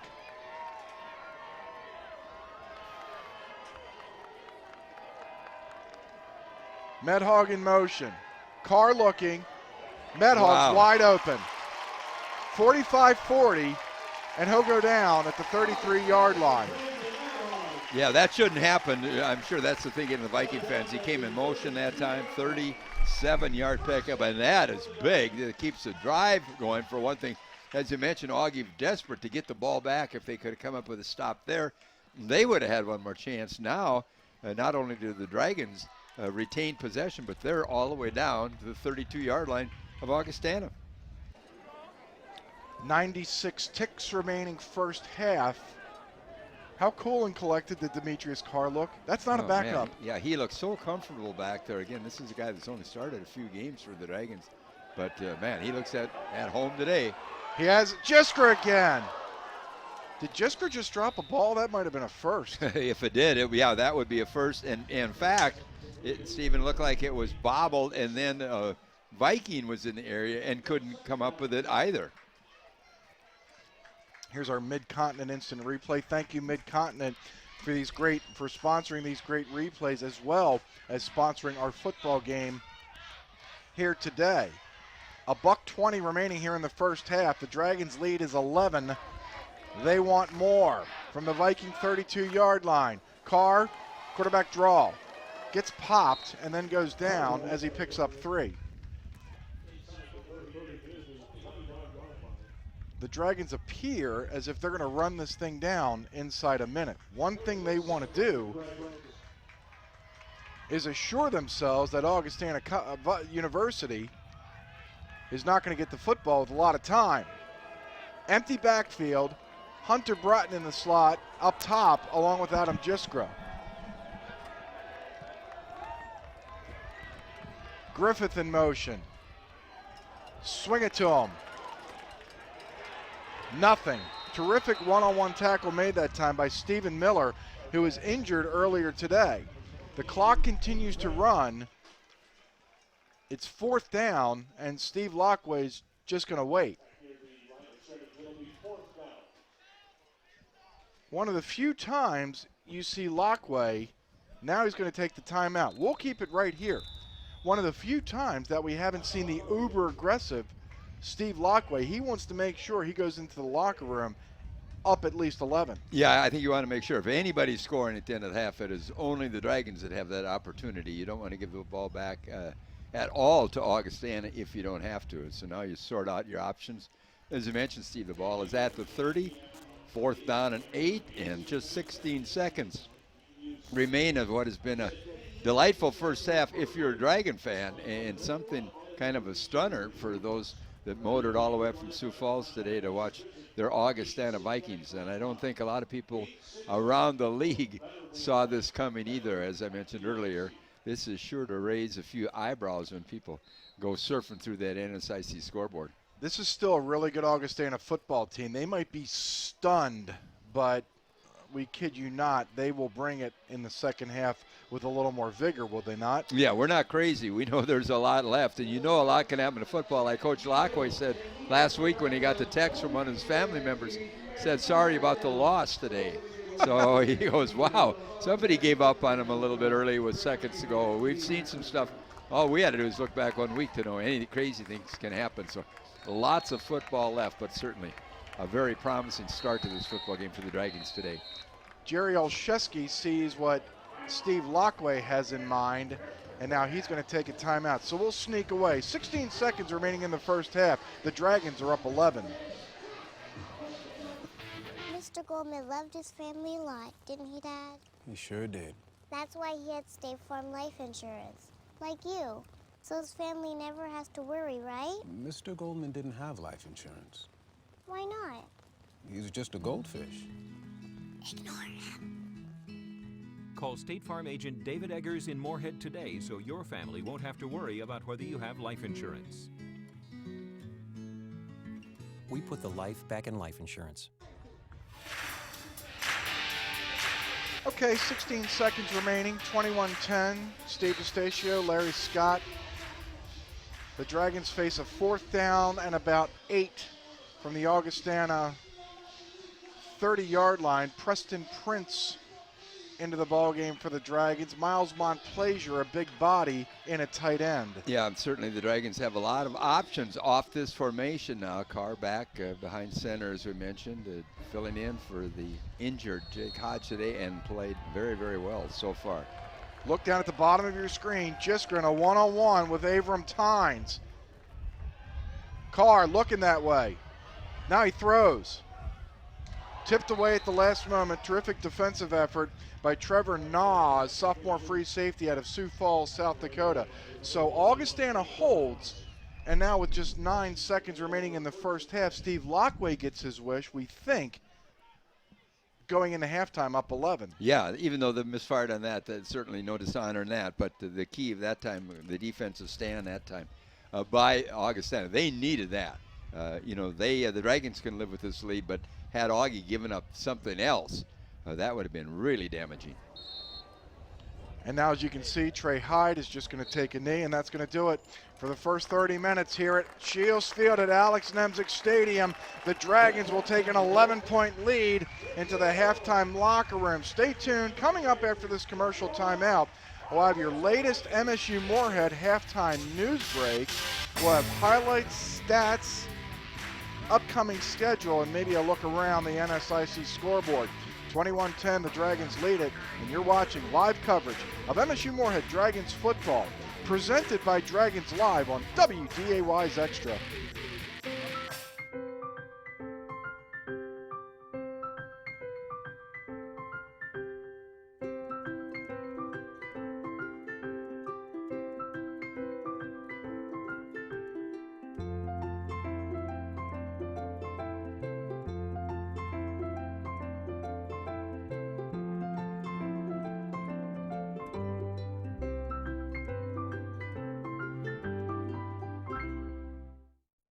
Here's to everyone who believes in competition and good sportsmanship, who knows it's not about the trophies or the medals, but rather the lessons learned.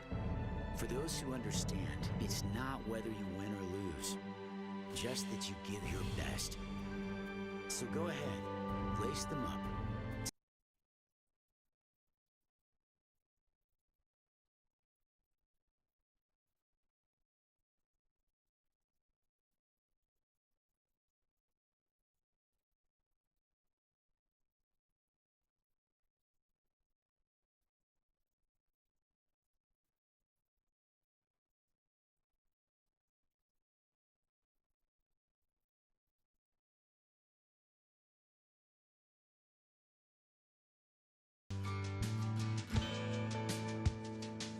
And at Gate City Bank, there's more than one way to bank. We create banking to fit you. So whatever your way of life, we make it better. Gate City Bank, for a better way of life. Mr. Goldman loved his family a lot, didn't he, Dad? He sure did. That's why he had State Farm life insurance, like you. So his family never has to worry, right? Mr. Goldman didn't have life insurance. Why not? He's just a goldfish. Ignore him. Call State Farm agent David Eggers in Moorhead today so your family won't have to worry about whether you have life insurance. We put the life back in life insurance. Hello, everyone, and welcome to the MSUM Halftime News Break. We've got an incredible show for you today. We had a chance to talk with the head coach of the NBA's Memphis Grizzlies and Dragon alum David Yeager about coming back to MSUM for his coaches clinic. That's coming up. But first, we talk a lot about the Dragon family. But did you know that there are 3 sets of brothers currently on the Dragon football team? Let's hear from them on what it's like to have their family in the locker room.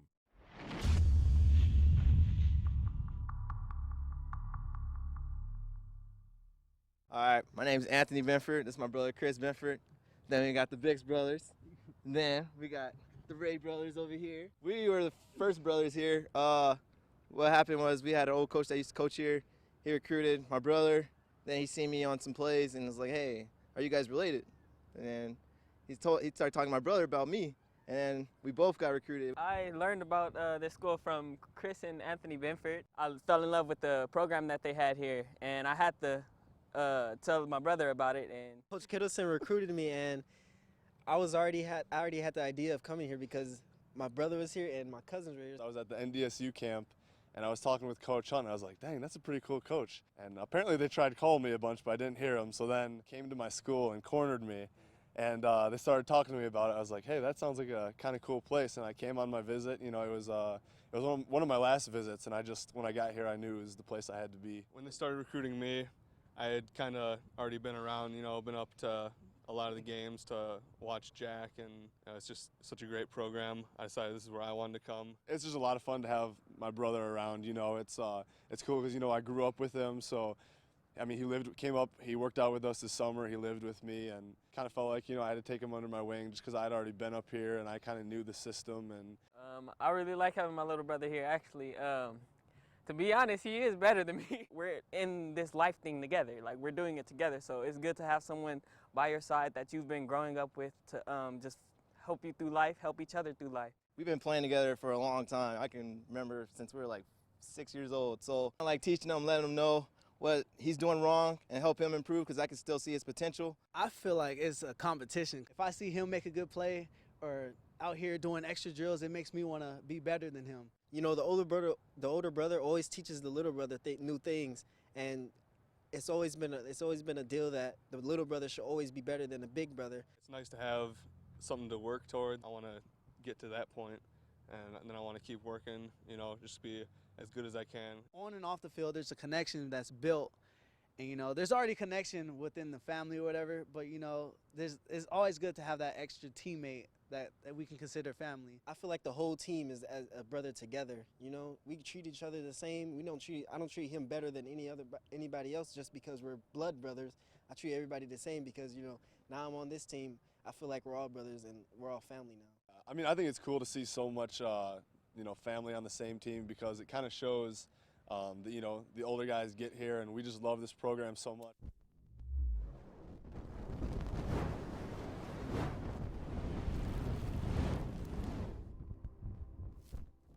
Don't go anywhere. When we come back, we'll talk with Memphis Grizzlies head coach David Yeager. Stay tuned. Each day is a race against time. The winners are the ones who find time to laugh and play and dream. They celebrate adventure, friendships, and new opportunities. Shields can help you with fashion that's timely, whether you're far away or close to home. This is your time. This is your year.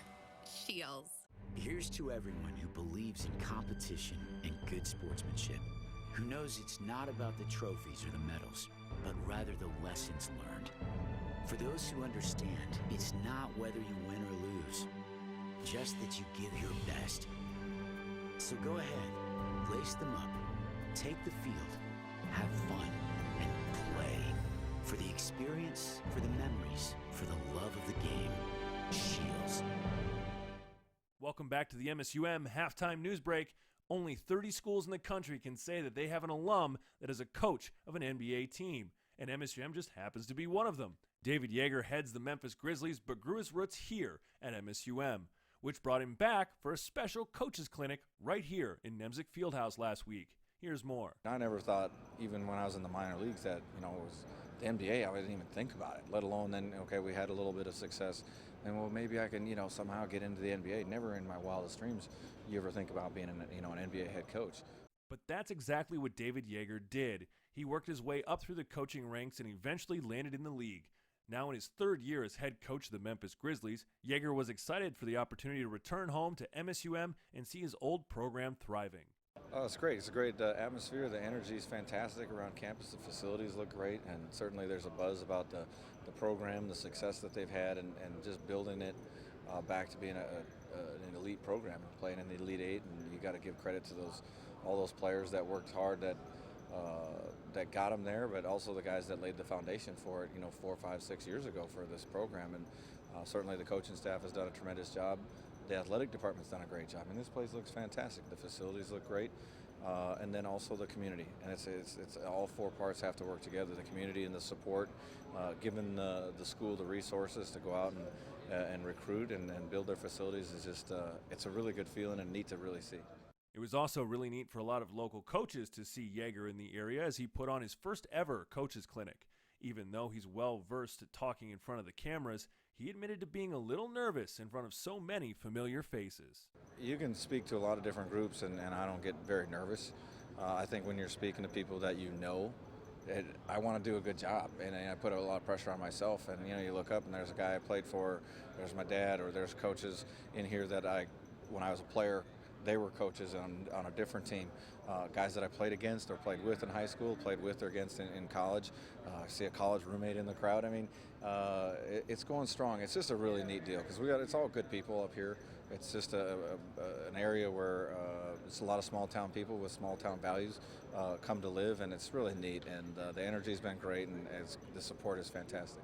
Local coaches watched as Jaeger put on a pro-level demonstration of basketball strategy and tactics, running several recent Dragon basketball alumni through drill after drill. But Jaeger mentioned that taking the floor in Nemzik again brought back a lot of fond memories of his time as a Dragon. The times that you sit in the locker room after a hard practice, the times, the bus rides, hey, the get-togethers after you get home off a road trip or something, where it's your team and your teammates and guys that you build lifetime memories with, and so those are certainly special. We had a tremendous year in '96. It was really fun. Brett Beeson, Division II Player of the Year. We had a good group of guys. The camaraderie was fantastic. We helped each other. We liked each other. We did everything together, and those things will last a lifetime. And we had some success, and we thought we had a chance to get in the postseason tournament, which is always a big deal. And at that time it had been going from NAIA to then getting into Division II was a big step for our program. We started when I first got here was tartan, and we got the wood floor, and you just watch the progression of the facilities and the energy that's here, and it's really, really neat. We want to give a huge thanks again to Coach Jaeger, Coach Bizdelic, and the whole Grizzlies coaching staff for the impressive clinic. Thank you again very much. When we return, back to the booth with Steve and Scotty for the second half of Dragon Football versus Augustana right after this. It's a new stay at the Courtyard by Marriott, located just minutes from downtown Fargo, local colleges, shopping centers, and several restaurants. The Courtyard features a 24-hour fitness center, 24-hour on-site Starbucks, and our bistro restaurant and lounge open for breakfast and dinner daily. Relax in one of our 2 indoor swimming pools and hot tub. The comfort your family needs close to all the action at the Courtyard by Marriott. Visit our website or call 218-284-1000. That's 218-284-1000. Another day. And just like every day, it never seems to slow down. But you have a plan. Grab a cup, grab the paper, and grab a little time. Just for you. It's worth it. Don't get the paper? Just grab the phone. Call now and save up to 60% off the newsstand price. Journalists, bringing the story home every day. Once again, today's game is sponsored by Mid-Continent Communications. You can watch all the Dragon home games, football, men's and women's basketball, and we have volleyball right after this football telecast at Alex Nemzik Hall. Will join Tammy Blake's squad in progress, an 8-1 Tammy Blake squad taking on, there's the promo, taking on the University of Mary live here on WDAY, except on the West Coast. You figure that out. Here on the football field, the Dragons lead Augustana University by the score of 21-10. We have pictures to prove it here in the first half. New quarterback Demetrius Carr, no problem. Adam Jiskra, he's good. Hauls it in, one-on-one coverage. Jiskra's going to win that a lot of times. 7-0, the Dragons with the lead. I said don't cover Adam Jiskra in a one-on-one. He does it again, 14-0. The Dragons make it 14-3. Herman Gray, just his second collegiate carry in the red zone, at the 1 yard line. How about in the end zone? Touchdown, 21-3. Augustana, they are not going to go away. After a terrific stand by the Dragons, Augustana had first and goal from the 1 yard line. It took all 4 downs to get in. C.J. Ham with his 3rd rushing touchdown this season does get in, 21-10. There's your score. The Dragons lead the Vikings. The rushing yardage, 77-75. We've seen not only Zane Medhog, Kane Griffith running hard, but we got a little taste of Herman Gray here today. Maybe the next line, there's your difference right there. Trey Hyde for Augustana, just 5 of 9 for 30 yards, and he had the lone turnover in the first half, a Chris Binford interception. How about Demetrius Carr, 11 of 14. 206 yards, the 2 TD tosses to Adam Jiskra. The Dragons, 283 total yards in the first 30 minutes to 105 for Augustana, 21-10. The Dragons are trying to get to 3-0 for the first time in nearly 3 decades. Up 11 here at the half. We've got more after this. You're watching live coverage of MSU Moorhead Dragons football, presented by Dragons Live on WDAY's Extra. TV here, TV there. Yes, it's TV everywhere. In the car. In a tree. Midco makes it easy, see? Mid-Continent's TV everywhere. Take some of your favorite programming, well, everywhere on your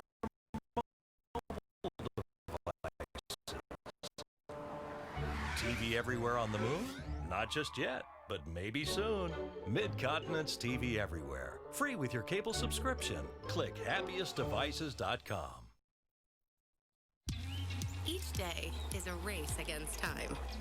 The winners are the ones who find time to laugh and play and dream. They celebrate adventure, friendships, and new opportunities. Scheels can help you with fashion that's timely, whether you're far away or close to home. This is your time. This is your year. Scheels. Gorgeous afternoon here at Scheels Field. The executive producer of Dragons Live is John Webking. Our director, Alex Nelson, with a little help from Joe Schwer. Our talented student-run cameras, audio, replay. Just terrific here at Alex Nemzik. I am merely Steve DeStacio alongside of Larry Scott. Let's take a look at the out-of-town scores here. Just 3 games going on. The Dragons game kicked off at 1 o'clock. So did Marion Mankato. And Minnesota State Mankato, still the #1 team in the country, having no problem with the Marauders, a 20-0 lead down in Mankato. And Concordia St. Paul, boy, they could use a win. They lose to St. Cloud State on opening night, 28-10. And then last week, they snatched defeat from the jaws of victory as the Dragons go 6 plays, 94 yards in less than a half a minute.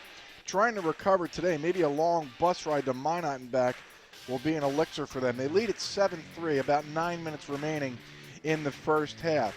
Mid-afternoon football going on in Husky Stadium on the shores of the Mississippi. Southwest Minnesota State is visiting St. Cloud State. And then we have the night games. There we go. Northern traveling down to Memorial Stadium to take on Wayne State. Should be a great one in Sioux Falls. Minnesota Duluth taking on the University of Sioux Falls. Minnesota Crookston, have fun on that bus ride to and from Fayette.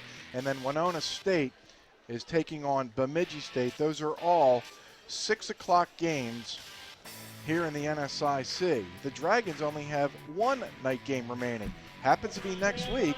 Larry Scott and I will happen to cover it for you at MSUMdragons.com. We're on the web at 5:45 next Saturday late afternoon, a 6 o'clock kickoff, the Dragons and Southwest Minnesota State. And then we return here 2 weeks from today against Minnesota Duluth as NSIC North play opens up. That'll be a 2 o'clock game.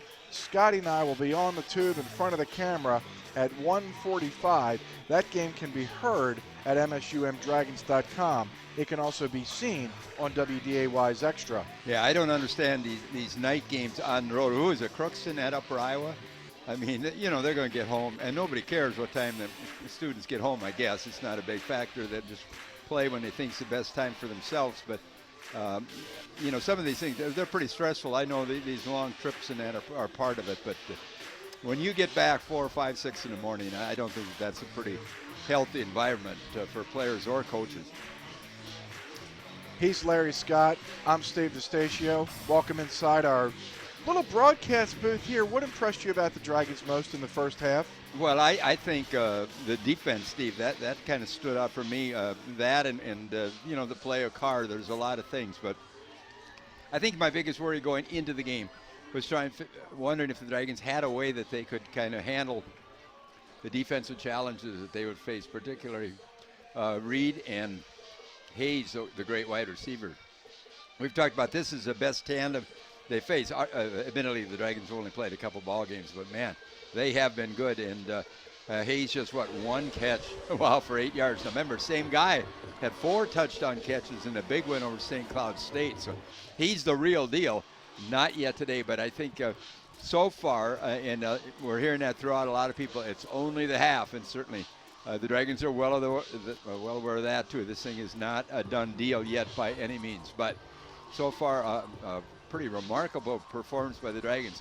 This certainly trumps what happened on opening day and last week, and those were pretty significant milestones for the Dragons as well. I think Steve Lockway realizes that this game is just miles and maybe from Crookston to Fayette, those kind of big miles from being done. Yes, they played great in the first half, and they deserve an 11-point lead. But if you're going to mark this one in the win column for the Dragons, don't even think about it. Yeah, but this is one of those games like my old partner, old fan, Paul Harvey would say, this is a time you put rivets in your dreams, right? This is a thing you've been working for years, these young guys. They've really dreamt about the day when they would have a big, significant game against a high-quality opponent that would have such an impact. Well, the stage is kind of set for that. The Dragons have responded very well. But as you mentioned, there's that one thing we need to keep in mind. It's only a half, so there's certainly ample time left for Augustana to show their wares. And after this second half, I'm pulling double duty today. I'll go downstairs inside Nemzik and call the Dragons volleyball match against the University of Mary. That's scheduled to start at 4 o'clock. We will join it in progress if need be after this football game is over. Chesvold, a bouncer, grabbed by an upback who gets slammed for the second time today. It's John Waters who goes down at the 37-yard line. So right here, right now, this is a good test for this Dragon defense. Augustana has the wind. They got pretty good field position at the 38-yard line. 21-10, the Dragons lead is 11. Yeah, and the Vikings know a touchdown, drive now, that's going to really restore the faith on that side, isn't it? So the Dragons, if they're able to come up with a big stand, of course, that would elevate Dragons even more and put them in even better shape. So big stand, big series for both sides. Hyde, 5 of 9 for 30 yards and a pick, and that's been it. Here's Ham, trying to go left edge. What he does is gets 8 yards to about the 46-yard line. Strand grabbed him, couldn't bring him down. Jimmy Roth did. Yeah, we mentioned Strand often, one of the newcomers to the Dragon defense. Of course, a very talented young man from Barnesville. And his grandpa and former coach, Andy McCarty, made the trip today. Some people might remember that. Dragon Hall of Famer, and he's here to watch his grandson play. Strand, certainly a prominent addition to that Dragon secondary. 2nd and 2. Ham again. Still loose. Now we'll go down at midfield. That's 4 more yards. And a first down for the Dragons. Zach Drevlo, the nose guard out of Gwinner, North Dakota. One of the Dragons in as you look at our mid-continent instant replay. Yeah, nice cut that time by Ham, too. Showed a little patience, came to a stop almost, waited for some blocking lanes to open up, and then ramble up to about the 50-yard line for another first down for the Vikings. Just underway, the Vikings here in the second half. The Vikings wearing their whites with blue and gold trim. Hyde back to pass with time throws, complete. Garrett Shelley's going to trip him up. Terrific open field tackle, but not until Jason Greenway out of Mitchell, South Dakota picks up 8 yards. Well, we talked earlier, Steve, that they have a lot of weapons as well. We mentioned all the Dragon opportunities, particularly in the passing game. Well, I'll tell you, that cupboard is pretty well stocked at Augustana as well. And Hayes, kind of the marked man, but there are many others beside him. 2nd and 2. Hyde wants to put it up again, this time with a lot of time. Loft to get down deep, and it's picked off. Michael Strand with his first career interception. They call him the ball hawk. That was pretty easy. Does it every day in practice. He'll stretch that field. His fellow defenders say he's all over the place. You can't believe the plays he makes. That time they try and go over the top for the quick strike, and there the ball overthrown, and there is Strand right there on the spot. Big interception. First stop for the Dragon defense, and the Augie turned aside. The Dragons will take over at their 5. A great play by Strand. You know, they didn't have that last year, did they? They didn't have that kind of safety presence back there. They have the hitter and Rorick and other people, but to have that mind and that feel for the ball that Strand does, man. That is a blessing for this defense. The Dragons went 95 yards against Winona for a touchdown. They went 94 last week. Medhog lost a couple yards, back to the 2, second down. Yeah, they call it sudden change, and now the defense thrown back on the field for Augustana. And, of course, nothing is more uplifting if your defense can stop the Dragons, force the punt, and give the ball back to the offense. That's the idea behind sudden change. Very often doesn't work out that well. Uh-oh. You see who's limping in the end zone? It's Zane Medhog. So Kane Griffith will come in and spell Medhog, who has been just terrific. Again, we can't say enough about some of these Dragons. One of Steve Lockway's originals, right, Scotty, from what, nearby? Wahpeton, I believe. Wasn't he one of the first to sign on to? Yep. Been with the program a long time. These guys have paid their dues, and they took their lumps. We know that a few years ago, right, when they were facing uphill battles virtually every week. Carr gets sacked in the end zone. That's a safety. He waited just a little bit too long. He had some escape acts in the first half, but here the clock ran out. Jamal Samaha, Zach Richter might have also gotten a piece of them. So it's now 21-12, and now the Dragons will have to kick into the wind at their own 20-yard line. Yeah, and you get that feeling coming from the other sidelines, right? Like, don't write us off yet. They are not going to go away, Augie. We know certainly a quality team, but early on, a few disturbing things have happened on the second half, as you mentioned. Medhog limped off with an injury. Augie comes up with a stop and gets the safety there. That was a big play for boy. That really turns things quickly. 12:41 left now, 21-12. And now they should get pretty good field position, Yeah, right? Because this kick will come from the 20 against the wind instead of the 35. Yeah, and they'll be back on the attack again somewhere. Who knows, with the Greenways back there too, returning. That's another opportunity as well. But danger lurks a little bit for the Dragons right now, as the Vikings starting to feel better about themselves offensively, about to get the ball back again. When it was 21-3, you had this, okay, all right, keep tacking them on. Now all of a sudden it's 21-12, and that object in the rearview mirror is getting larger by the moment. Chesvold will kick it off. You get the option after a safety.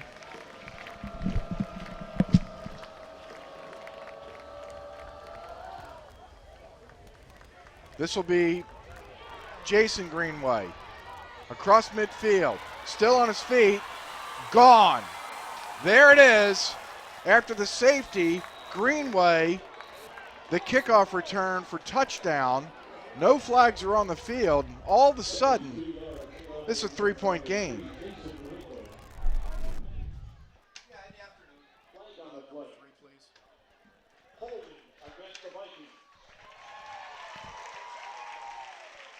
There was a flag on the field. Where?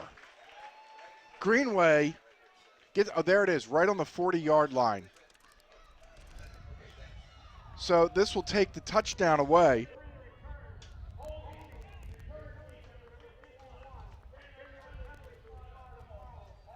Ball after enforcement, first down.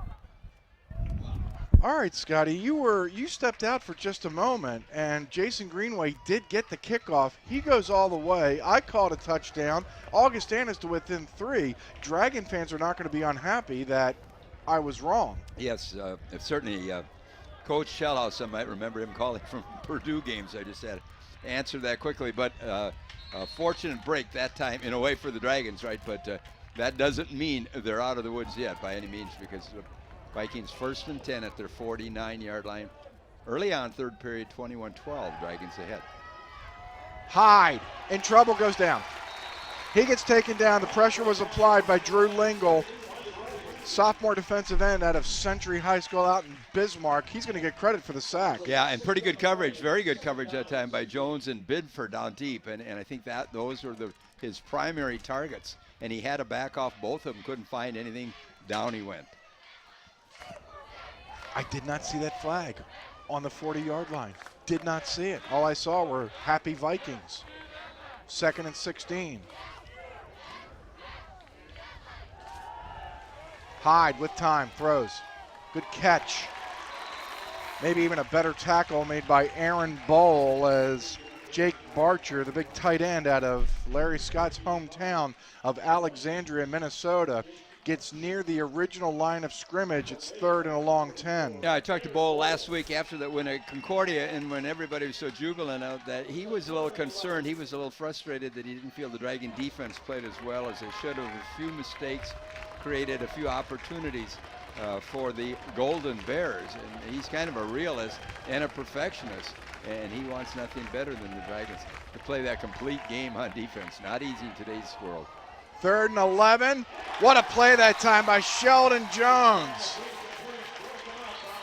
Terrific breakup, and there's the flag. That's exactly what I was talking about last quarter. Just too much showboating by Sheldon Jones as he went into the face of Matt Heller. Are they going to call this on Jones, or did Heller maybe say something?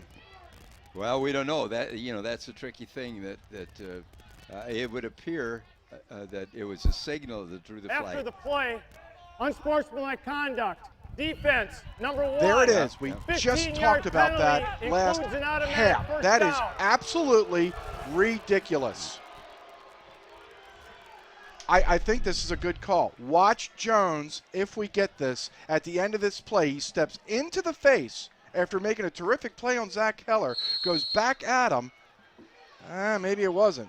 I don't think it's a big, that's considered a day-to-day conversation in the National Football League, and I don't know, to me, if that was that excessive. I know what you mean when it is. It's uncalled for. But watch out, here's Greenway. Greenway running over Dragons. He'll pick up 12 yards. You know what? Looking at that at second blush on the replay, was it called for? No. Should it have been an unsportsmanlike? I'm not convinced. Yeah, and how about before that? Kind of a whale of a play. Unbelievable. Yeah, so let's give the young man props for that, because it was a whale of a play. He signaled a pass breakup. Indeed, it was a pass breakup. Maybe a little too animated. Just run away. Don't even let the officials think about it. Go the other way. Greenway in motion. Augustana with new life. Ham off right tackle. Eklund piles them up. Pickup of 3.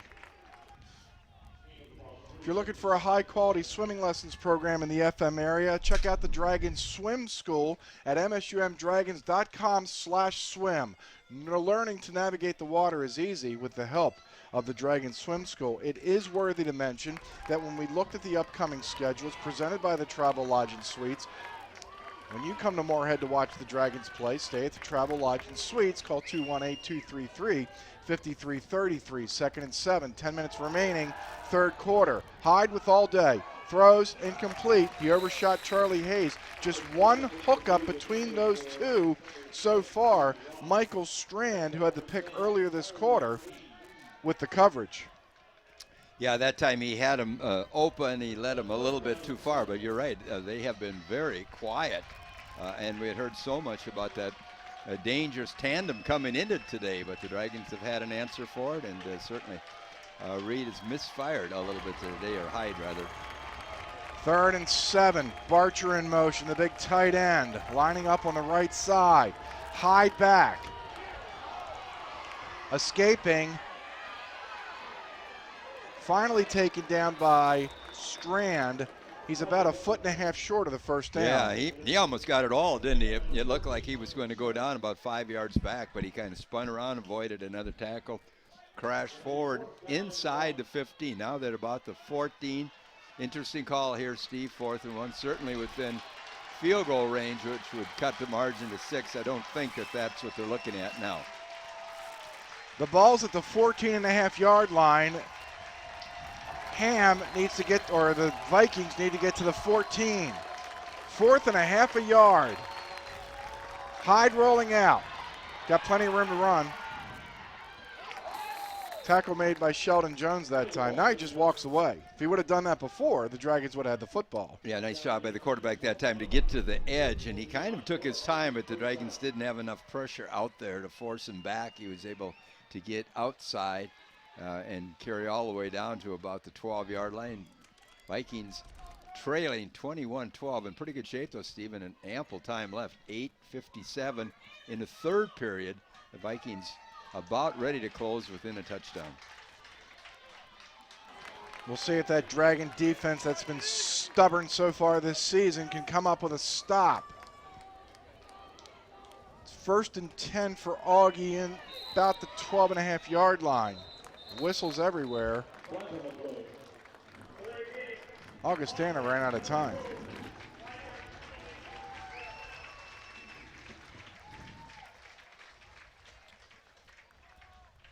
The out-of-town scoreboard is presented by Shuck Bus Company. Mark Shuck has been with us every year from Dragon Sports Radio to the webcast and here on WDAY's Extra. Thank you, Mark.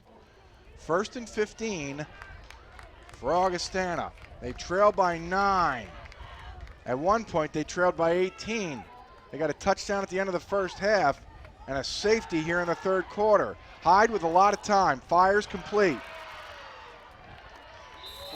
It's Heller out of Lakeville, Minnesota, wrestled down at about the 2.5-yard line, close to a first down. Yeah, slant pattern, and he hit another Lakeville guy, right? Heller, another one of the quality receivers from the south suburbs of the Twin Cities, a football hotbed, Lakeville, Minnesota. Ham behind Hyde. Ham. Touchdown. His second today, his 4th this season. Now we can safely say it's a 3-point game. Yeah, I was going to say now we've got a ball game. If some people thought that maybe that wouldn't happen, there was always that specter of Augustana and rearview mirror closing the gap. They've come back quickly, and now certainly at 21-18, 7:40 left. On to kick it, of course, and that would close it to make it simply a 2-point game. Wainman. That ball got tipped, but it's still spun through. We'll take a break. 7:40 remaining third quarter. We do have a ball game. It's 21-19.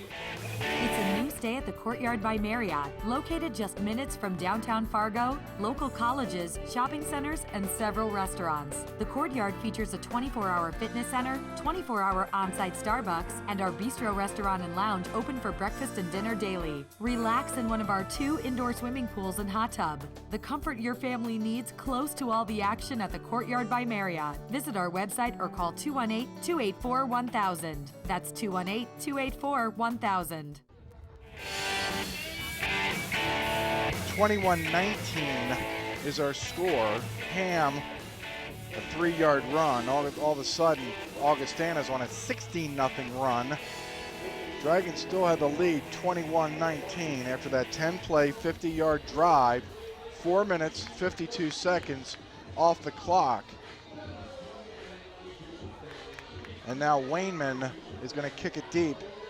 Remember, Zane Medhog went out earlier as he was limping, but he looks like he's back in deep, along with Preston Prince. Yeah, and normally when you factor in the other thing that the Dragons holding on to this narrow lead now and using a backup quarterback, that would appear a little more frightening. But that's not one of the problems today because Mr. Carr, as we've talked about before, filling in for the injured Jake Hodge, has performed very well.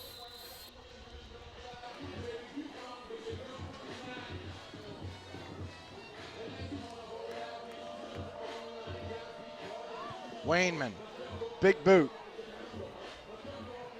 Well, it almost went through the goalpost. He just barely got his extra point through. So now the Dragons will start from their own 25-yard line. I think it's fair to say for the first time today, they could really use a score. Yeah, and you know, I don't know if their offensive philosophy would change. I don't think it can, but you know, you certainly can't be kind of ultra conservative sitting on this, right? But you're a little wary of getting overly aggressive. You've just got to kind of settle into what you think is a comfortable routine. Find those books in your playbook you're comfortable with and you're confident will work, and trust your quarterback. It's Griffith in the backfield next to Carr. Demetrius wants to put it up. Complete, Jiskra. He'll get dumped at the 37-yard line. That's 12 safe yards and a first down. Yeah, you need some good news. Go to that young man, right? That's about as reliable as you'll get on the edge in Adam Jiskra.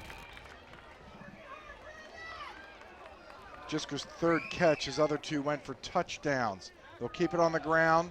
Griffith gets squashed at the 39-yard line. The initial hit made by Zach Richter, another Lakeville, Minnesota native. Boy, they mine that area pretty well for football talent, don't they? 2nd and 8. Here's Griffith with blockers. Far sideline, gets the edge. On second effort, twists out of a tackle by Anthony Tatum. He'll pick up 16 yards, and that's a little nifty play here as we look at it on the Mid-Continent instant replay. Yeah, we were privy to a little inside stuff from Coach Lockaway when we met with him earlier, right, Steve? And he said, look for him. We're going to try and get him the ball, throw it to him as well, because he has a lot of confidence in his pass receiving abilities in addition to running. Gibson, this is going to go for minus yardage. Good play that time by Jazz Jaycox, redshirt freshman out of Savage, Minnesota. So they go to the short side after featuring Griffith in motion coming towards us. 2nd and 11 from the Augustana 46-yard line.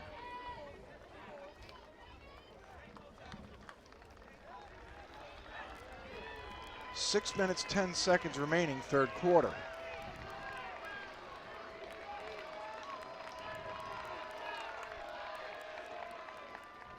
Carr in a lot of trouble. How does he get out of that one? Then he throws. All right. Are you kidding me? 21 adventurous yards, and he found Kane Griffith out of the backfield. Yeah, and he bought the time himself, didn't he, by his ability to escape the pressure back there. And it looked like he was about ready to turn it up and run for a first down. Found an empty receiver, delivered him the ball, 1st and 10 Dragons. I don't know how to spell savvy, but I know what it means. 1st and 10 from the 24-yard line. Griffith in motion. They swing it to him again. Why not? He'll get popped pretty good as he's stretched to the 21. He'll pick up 3. I mentioned the Dragons could use a score. Something else that they're doing, whether anyone's paying attention or not. There's time coming off that clock. Yeah, that time was Chad Curry, the safety, senior safety for Augie, came up and ultimately made the play, but the Dragons pick up 4. Carr firing towards the end zone. Gibson again, touchdown. What a strike by Demetrius Carr. Man, as he becomes such a huge part of this Dragon offense. He came from almost nowhere. We heard in camp how impressive he was. And man, he has delivered last week with the heroics, and now again today as the Dragons, with a much-needed touchdown, Stephen, pushed this lead back to 27-19, an extra point to follow. Touchdown number 3 for Griffin. Here's an extra point by Chesvold. This would make it a 2-possession game if you're looking at that, still here at the 5-minute mark, third quarter. Snap, hold, boot, perfection again. Timeout on the field. Just over 5 minutes remaining here in the third quarter. The Dragons with an answer.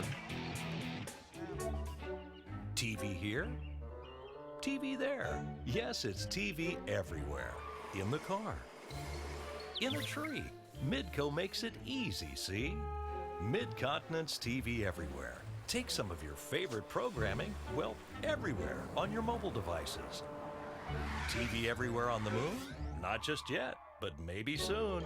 Mid-Continent's TV everywhere. Free with your cable subscription. Click happiestdevices.com. Stephen, there's the tonic that the Dragons needed. That's the response to the Augustana scores. The Dragons quickly reverse it, go 75 yards, 7 plays. It took 2 minutes, 34 seconds.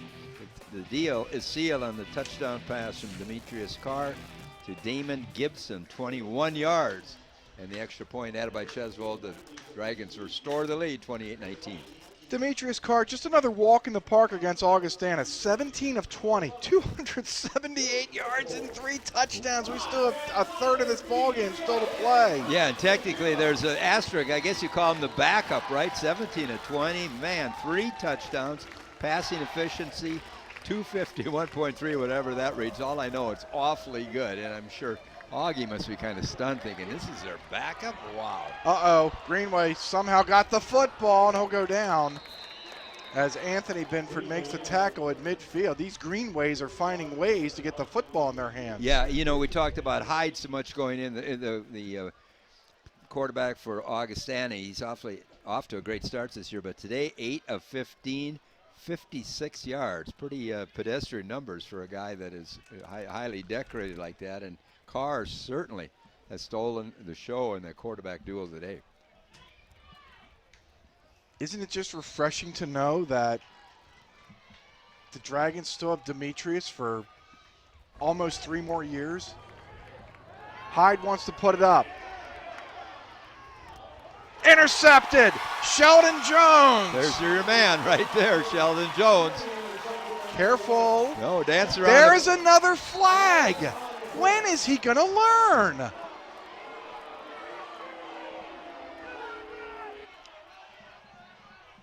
Man, they take the fun out of football sometimes. I don't think that was excessive. The Dragons will get the ball, and certainly he'll answer to Coach Lacroix is talking to him. Doesn't seem to be overly upset with him. The key play, of course, is the interception, and we think we're right. We haven't got it to sign yet, but I think we'll get it afterwards. First question is, was it a – sorry, Scotty. Yep. After the play, unsportsmanlike conduct, defense number 1. That's his second unsportsmanlike conduct of the game. That's a DQ. Did they just eject him? Is that the new college rule? I think they did. I think that's probably 2. That looked like the sign. And it was not intercepted. They're saying he put it down. You saw Chris Benford grab his uniform. But no. Scotty, I know I'm going to get persecuted for saying this, but why not just make a play and walk away? Yeah, I don't know. I thought he made the play. I thought he made a whale of a play, to be honest. So Jerry Ray is now in the ball game at the bottom of your screen. They give it to Ham. Off right tackle, he's got some room. Ham, loose, 20, 15. Still on his feet. Ham finally goes down at the 5-yard line. Yeah, you know, and you're right, Stephen. You don't need to give the Vikings anything more. You don't have to help them, right? They're plenty good. They can do a lot of stuff on their own. And unfortunately, I think you're right with the ejection also of Jones. The Dragons a little thinner quarterback. Now, Ray has a good compliment. They like this guy. I don't think that means that the Dragon defensive play falls off. But obviously, this drive abetted by a big penalty there has given life back to Augustana, 1st and 4. Ham in the backfield. Ham, touchdown. His 3rd today, right back to a 3-point game. Again, another one of those emotional swings. The Dragons had an answer last time to go up. Now Augie comes right back, helped by a fine return, and a Dragon penalty has given life certainly to the Vikings. 4:13 left here in the 3rd quarter. And Augustana with a chance to close it to 2. And they do. Boy, we promised electricity and excitement on this side of the river, and we've got it. 4:13 remaining, 3rd quarter. The Dragon lead once again is 2.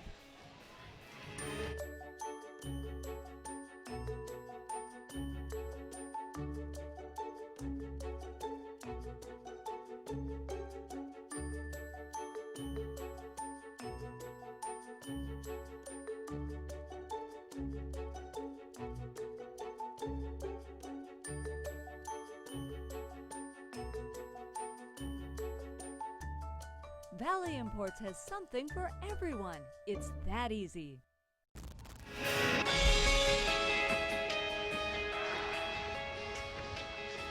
All right, Scotty, what do you have? All right, the Vikings find a quick answer, going 50 yards in 3 plays, following the great return by Greenway and the Dragon penalty. It only took 45 seconds. C.J. Ham rambles in from 4 yards out for the touchdown. Augie tacks on the extra point. We're back to a 2-point affair, 28-26.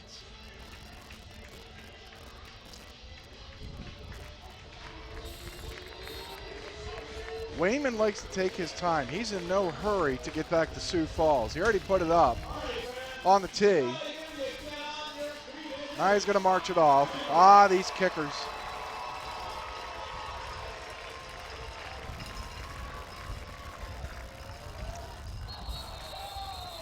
And we got to do this all over again because the ball blows off the tee at the last moment. See what 30 years of award-winning State Farm agency and claims experience can do for you with the David Eggers Agency in Moorhead. Auto, home, life, health, and business insurance serviced locally with people who care. Call 218-233-1334 or visit deggers.com today. Wainman again with a little help from his friends. Big boot, 25-yard line. That's where the Dragons will start. Weren't we just here a couple minutes ago? The Dragons up by 2, needing a score. They got it. Now they might need it again. Yeah, you have that uncomfortable feeling that if they give the ball back to Augustana, you might find yourself for the first time behind in this football game. So the Dragon offense knows the importance of this possession. I saw Zane Medhog on the bicycle. Now I see him in the football game. He got hobbled off earlier. He wants to play. 4:13 remaining third quarter. Good ball game. The Dragons lead it by 2. They've led by as many as 18. Medhog fumbles. Oh, no. That's Augustana football. Yes, it is. Just, what, second turnover this season? I was just going to say, and the Dragons were almost flawless in that part of the football game early on. I think they got through the Winona game maybe without a turnover. Anyway, they have profited from the turnover ratio. This time the Dragons make a mistake, and wow, what a swell opportunity for the Vikings. They pounce on that thing at the 25-yard line. Suddenly, you feel a little nervousness on the Dragons sidelines now. The lead just 2, 28-26. More important, the ball belongs to the Vikings. And they've scored, besides the interception. They've marched in a couple of times. Greenway in the backfield. Option, Greenway. Thrown down, Nick Eklund, 5-yard pickup, second down.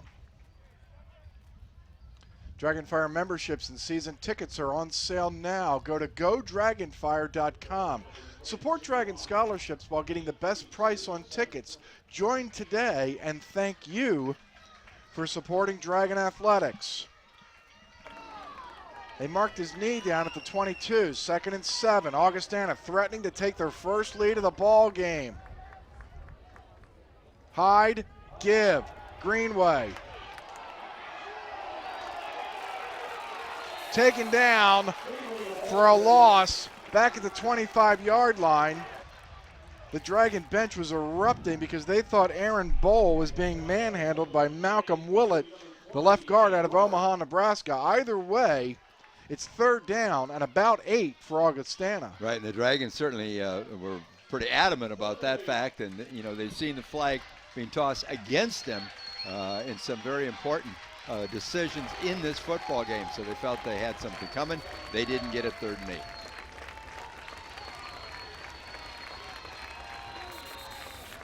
Flag. Heller moved early for Augustana. Number 19, 5-yard penalty. Now they need 13 on 3rd down.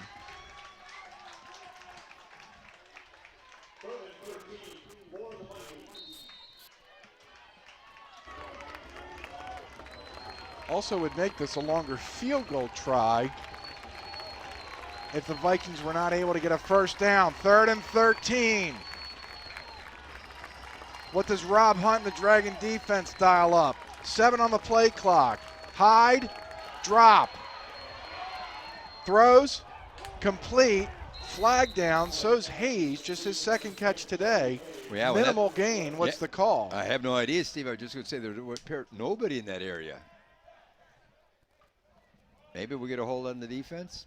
Waiting for a busy Rolf Erickson. Here he is. He's talking to Steve Lockway. I would think he just declined this penalty. They only gained 2 or 3. Rolf talks to us. Holding, offense, number 67. The penalties decline. You're right, Stephen. They will Fourth down. decline the penalty. Was holding on the Vikings. Minimal gain. Now they're going to kick it and go try to take the lead. Wainman, 3 of 4, including a 39-yarder against the wind. This is from 44 with the wind. This will be a chip shot. Well, maybe for you. Maybe for Wainman.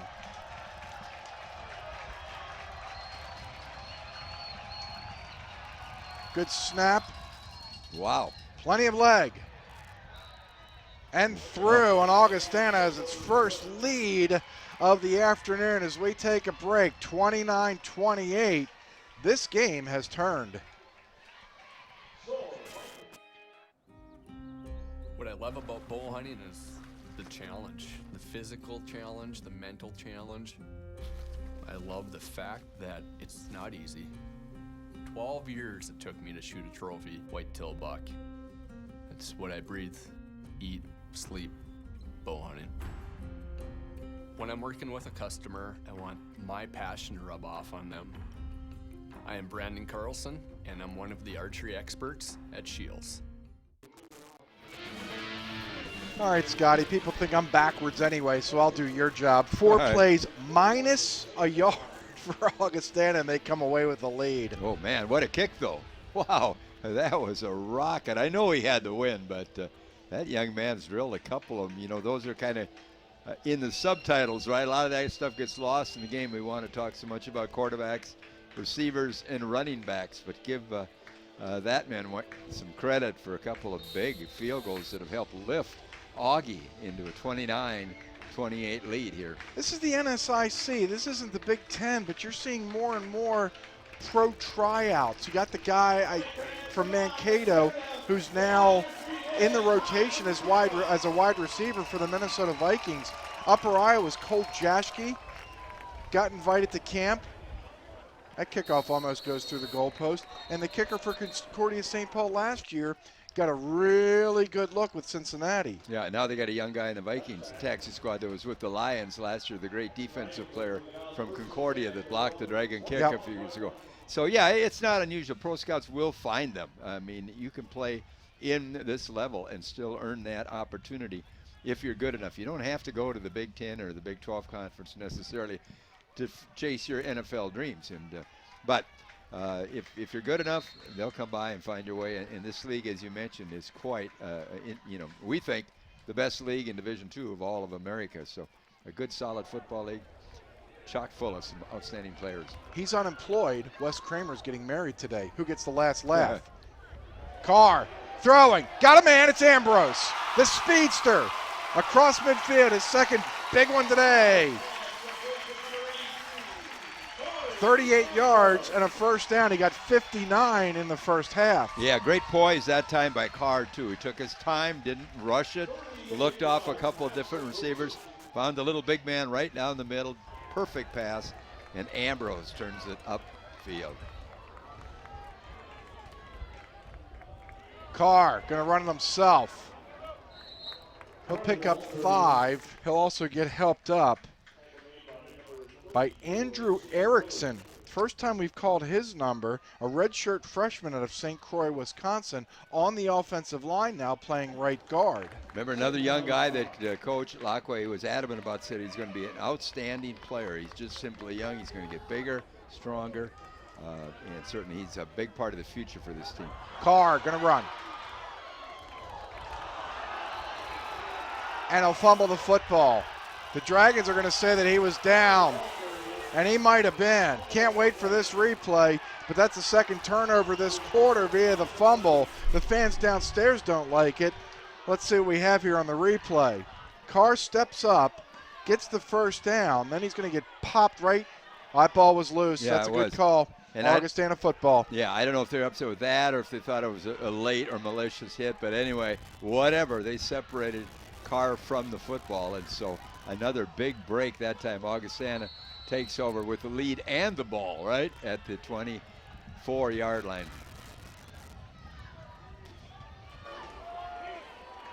Here comes Augustana. They trailed by 11 at the half. They lead by 1.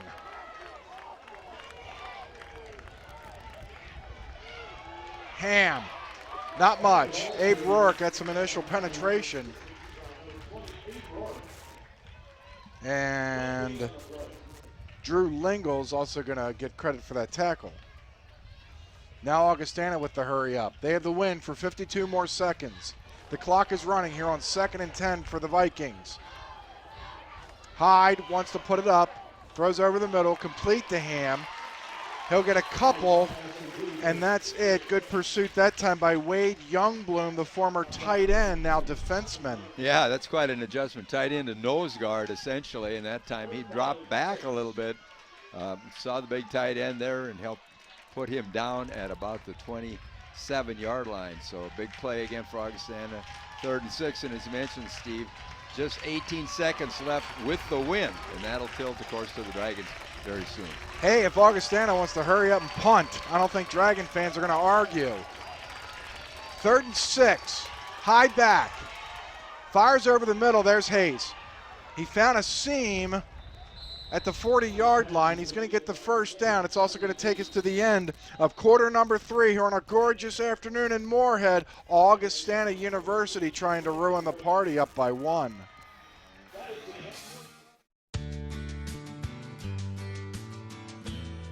Around here, there's more than one way to live. And at Gate City Bank, there's more than one way to bank.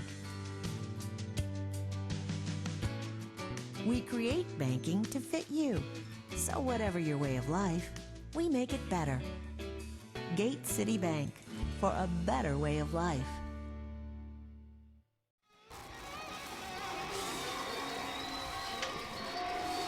Stephen, we're taking a look at some of the numbers here. As you mentioned, Carr, even though that last drive came up short, Carr 18 of 21 in the air, 316 yards and 3 touchdowns. He has been splendid. He also rushed for 40 yards.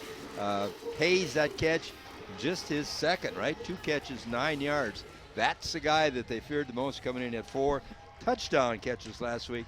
Just 2 catches overall today. Hyde kind of quiet also for the Vikings, 10 of 18 in the air for 61 yards. But the Vikings have the ball and the lead 29-28 as we start the 4th quarter. Hyde being chased. Again, the Dragons adamant about a flag. Bowl can't take him down. Hyde's going to get a first down as he rambles out of bounds.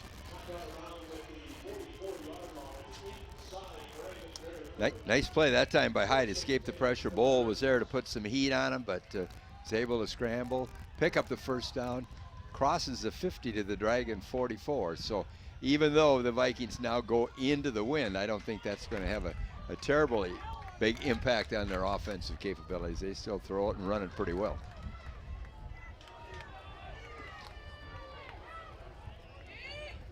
At the Dragon 44-yard line, just underway, 4th quarter. Augustana leads the Dragons by a point. Ham up the gut. He'll get 2.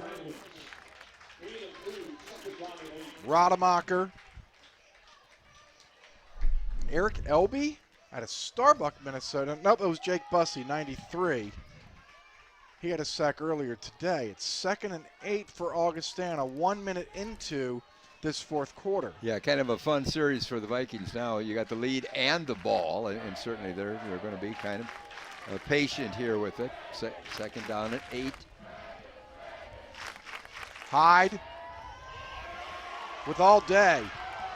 There's a flag. Firing. Complete. There's the gift in the soft surgical hands of Hayes, but this thing might be coming back. I think it will, Steve, and that time it was probably had too much time. I think they're going to get a hold at the end. The penalty this time will benefit the Dragons. A great reception, but again, it's not going to count. The ball's coming back, and the Vikings are already retreating. Offense, number 67, 10-yard penalty from the previous spot. They got Malcolm Willett, the left guard. Let's see if we can see it. There he is right there. I don't know who he took down, but a 2-point takedown for Willett, and that's going to cost his Vikings a big play. So it'll bring it back to the Augustana 48-yard line. This will be 2nd and 18 for Augustana on a sun-splashed Saturday afternoon here on Shields Field. Jerry Ray at the bottom of your screen, in for Sheldon Jones, who got ejected last quarter for too many celebration penalties or unsportsmanlikes. Intercepted, it's Jesse Belkey. He's got a blocker, he's got Jerry Ray. To the 37-yard line, another interception, the Dragons' third today. And a different hero this time, Jesse Belkey. He comes in a lot of times in the nickel package that time. He was right there, Johnny on the spot. Man, did he react to that football. It kind of hung up in the air a little bit. The wind might have impacted it a little bit, but a very alert play by Belkey. He returns it to the 38-yard line. 13 minutes, 4 seconds remaining. Are we in for another cardiac ending like last week?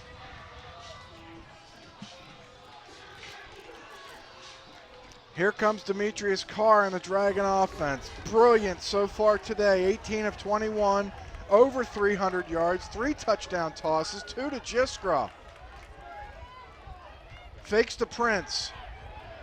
Throws, he has Medhog. Down the near sideline.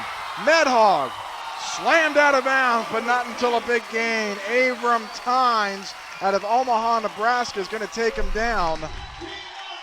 Boy, keep that one in the playbook. They find that a lot, don't they? They get Medhog down the sideline, wide open, a 46-yard pickup. I don't know how he gets that wide open. I can't believe that he is not under a little more pressure than that, but good for the Dragons. Big first down.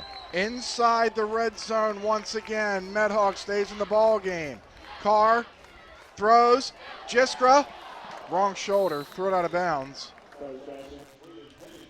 Tynes provided the coverage. Yeah, threw it out of bounds, and you somehow thought you might still catch it, right? You get so used and spoiled, for what he brings to this offense. But that one was a bridge too far. That's okay. The Dragons just simply reset. 2nd and 10. 12:35 left. The Vikings 29. Dragons 28. Empty backfield. Demetrius looking, firing, complete. He got Preston Prince. Now this one might be coming back the other way. A flag goes down in the Dragon backfield. Yeah, it is. I think that's going to be against the Dragons that time. Troy Peterson was in the area. I'm not so sure he's a guilty party, but I suspect it might be him. But it was either him or Bixler. Okay. Rolf Erickson's going to give us the answer. Yep. Holding. Offense number 54, 10-yard penalty. It is Troy Peterson. Yeah, and a nice pass that time to a slanting and sliding Preston Prince right inside the 5-yard line, but that comes back in penalties. Really playing quite a role in here, and they're not always met with a great deal of enthusiasm by the Dragon fans. They've had enough of these penalty calls today. Carr with time. Now he's going to get sacked. Now Troy Peterson is complaining. Now Augustana celebrates. Jamal Samaha with the sack back at the 35-yard line. All of a sudden, the Dragons are also out of field goal range. Yeah, it got me thinking right there that the Dragons, I think that's probably only the second sack, and by and large, they've done a good job protecting him all afternoon. And I don't know if we've mentioned that, but that was something in the past that was always troublesome. But as this offensive line has matured, stocked down with a bunch of seniors too, right, Steve? Those sacks are largely kind of vanishing. Carr fires, complete. He gets a busload of it back, but he's still a truckload short, and I think they're going to try a field goal, and they are. They're going to bring on Chesvold to try to get the lead back.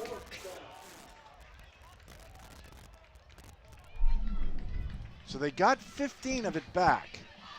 And this is going to be a 37-yard field goal to try to put the Dragons back on top. Wind-aided. Sure. Wayneman hit one from 39 earlier this game against. Good snap. Did he get that through? No. Chesvold's first miss of any sort this season. It looked like Garrett Shelley, if we can get that on replay, guys. It looked like when Garrett Shelley got that, he never got the laces pointing towards the goalpost, and I think that's what the kickers really don't like. Couldn't really see it there, but it just looked like that field goal try. The snap from center and everything just happened a bit too quickly. Or that ball might have gotten tipped. It was. So Augustana takes over. They still have the lead, 11-10 left to play.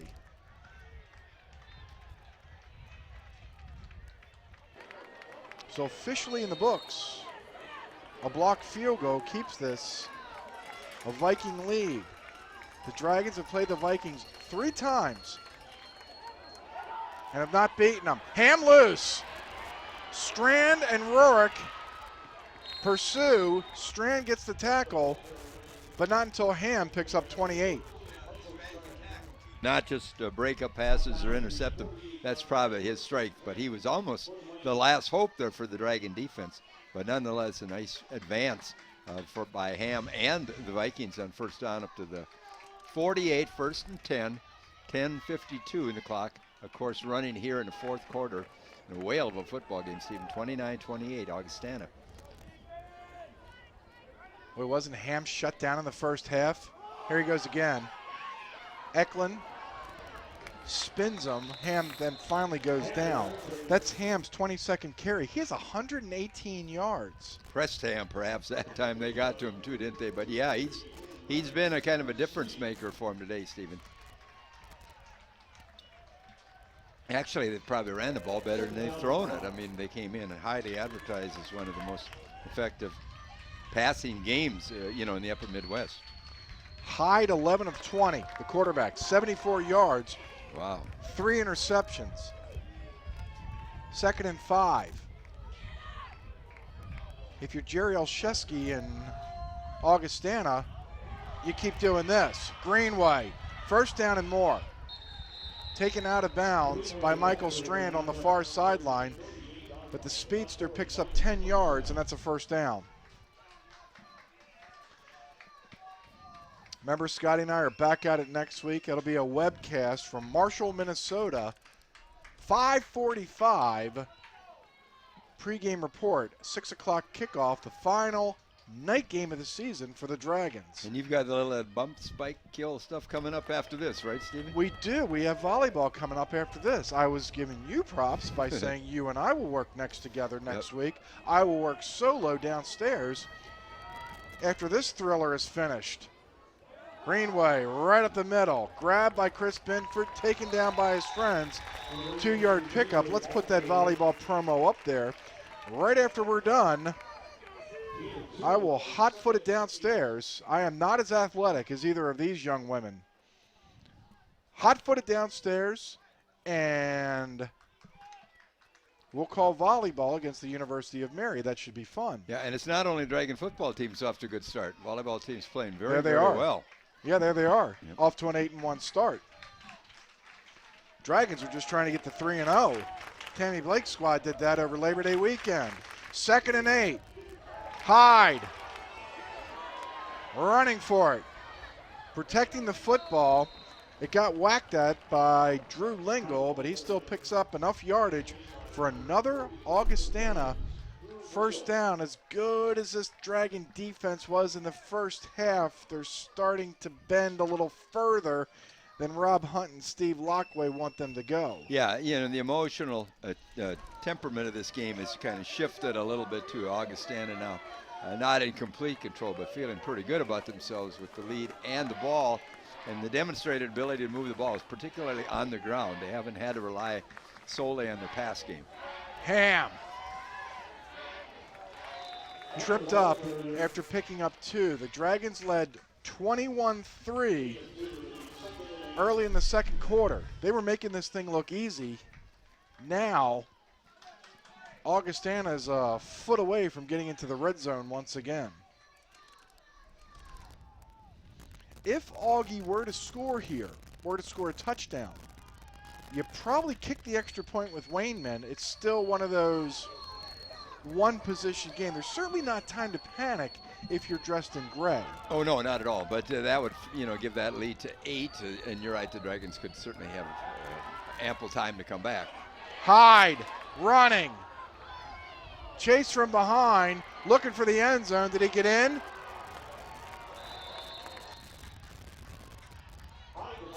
Still waiting. No, they're going to mark him down at the 1 yard line. He'll pick up 19. There is a flag down, and that brilliant run might be nullified. It might. We mentioned Hyde has kind of struggled throwing the ball today, but man, he's certainly come into his own here late in the ball game, running the football. That was a nice pickup. Holding. Unfortunately for him, Offense, number 87. 10-yard penalty from the spot of the foul. Second down.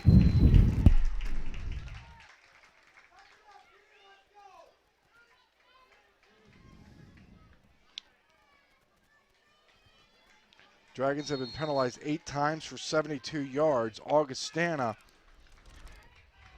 8 times, 56 yards.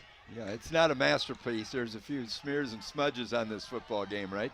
But it's still a very entertaining college football game. We hit the 7-minute mark. Hyde, Ham, grabbed by Strand. He'll pick up a couple and finally go down. This will bring up a 3rd and about 3. He got more than a couple. He got 7. Yeah, put him in motion that time. Hyde find him. It's kind of a swing pass out in the flat. Turns upfield. It looked like he might have turned that into more, but the Dragons collected Strand, I think, the first to get there. Then there was a whole posse of guys that rallied around Strand, including Rademacher was there as well. So they put him down at the 17-yard line. 3rd down and about 4. You hear the crowd below us trying to help this Dragon defense. Hyde back, flushed out of the pocket. He'll get the first down, a whole lot more. He finally gets buried by Bowl from behind. 14-yard pickup and a first down. Yeah, that time a scramble, and he got some help that time. Great key block that time. Opened it up by Chris Matthew, and he cut it inside, got down to about the 2. So a big play. I don't think that they were ready at that time or willing to settle for a field goal. Well, that's a moot point. They don't have to worry about that thought process right now. The ball is at the 2, fresh set of first downs, 5:42. And now, Steve, as you look at that clock, you're going to see that it seems to almost be speeding up a little bit with Augie in possession. Ham. Crushed by Rorick, buried by Rademacher. Ham, by the way, also got in a late block on that 14-yard run. But you're right, it was the big guy, Matthew, who opened it up. 2nd and goal from about the 4.5-foot mark. I think you're absolutely right. That's a good point, Steve, because I saw 28, couldn't find him on his scorecard for a while. It was Ham, as well, who's really shouldered a lot of this rushing load.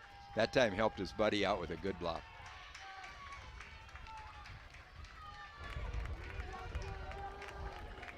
We're under the 5-minute mark. Hyde, option, Ham. Oh. Strung out by Jimmy Roth. He'll lose 7. All of a sudden, this is a 3rd and 8. This is getting interesting. Yeah, nice play. He got there almost the same time the pitch that came up with the tackle, got up, punched the air in excitement. I thought, oh, now that can't be a penalty, can it? And it wasn't.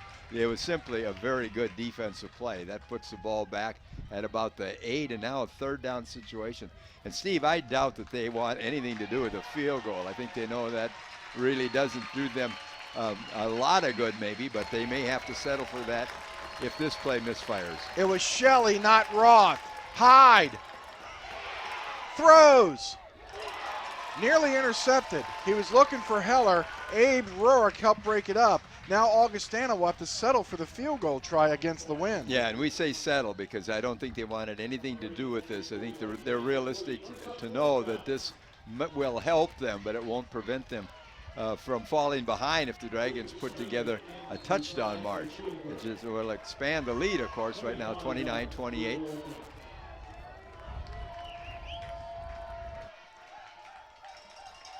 Wayman's already made a couple today. He'll bang that one through. We'll take a timeout.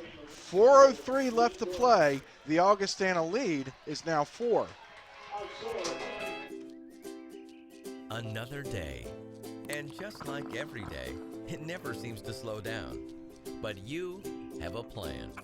Grab a cup, grab the paper, and grab a little time. Just for you. It's worth it. Don't get the paper? Just grab the phone. Call now and save up to 60% off the newsstand price. Journalists, bringing the story home every day. 12 plays, 69 yards for Augustana, 7 minutes, 7 seconds off the clock. But I'm sure that Jerry Olszewski and Augustana College realize, especially what happened last week, 4 minutes and 3 seconds is an eternity for the Dragons. Oh, it's a lifetime. You get the feeling they could score about 5 times in there. Gosh, they went 94 yards in just, 20-some seconds last week. So mere child's play when they give you 4:03. But, again, this is, will all have to be navigated through a pretty stout Augustana defense. And you have a feeling they fought so hard uphill here in the second half to get the lead that they would like nothing better to put the defensive clamps on the Dragons. But now if you're Steve Lockway, at least you know. You know you got to get into the end zone. You can't just try a field goal. They squib it. Ball is grabbed and downed by Miles Montplaisir. That guy's done everything today. He's caught a pass and now returned a kick for no yards. So here we go. It'll be, where are they going to mark it? About the 30-yard line. 70 yards. Again, there's 4 minutes and 2 seconds, and in case they need them, Steve Lockway has his entire complements of timeouts remaining. That's right. He does have those in his back pocket, and the Dragons will start at about their 30 ball, just shy of their own 30-yard line. They do have the wind as an ally as well, but as you mentioned, the field goal doesn't really help them at this point, so they got to be thinking of a 70-yard drive. Carr running. Taken out of bounds by Justin Brown, senior defensive back, Littleton, Colorado. This is still an Augustana defense, the last time I checked, that are pretty good. Yeah, and we haven't talked about what would happen if you would need a backup to the backup, right? And Hodge is kind of the emergency quarterback. I doubt he would play at all. There are a couple other possibilities, not too intriguing, so the Dragons certainly hopeful that Carr stays upright the remainder of this game. Can't get out of that play. He'll go horizontal and down. He'll lose 5. Time wasting away, 3:30 remaining.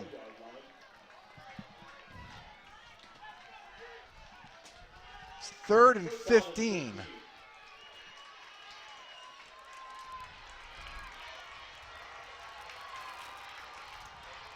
From the 26-yard line. Medhog in motion. Carr firing. Jiskra, Mr. Reliable, found the first down marker, got another yard to boot. Yeah. First down, that's senior leadership. Yeah, and just enough, right? He knew exactly where he had to be, what was the minimum he would settle for, and he got it and about a foot to spare. Under 3 minutes to play. Medhog joining Jiskra, top of the screen. Now Medhog coming into your living room. Carr with time. Ambrose scoops it off his shoelaces, gets to midfield, picks up exactly 10 yards, and that's going to be a first down. 2:36 left to play. These Dragons are pretty fun so far this year. Man, how he got that I almost thought that hit the turf, but it was a great catch by Ambrose, and certainly another big pickup for the Dragons.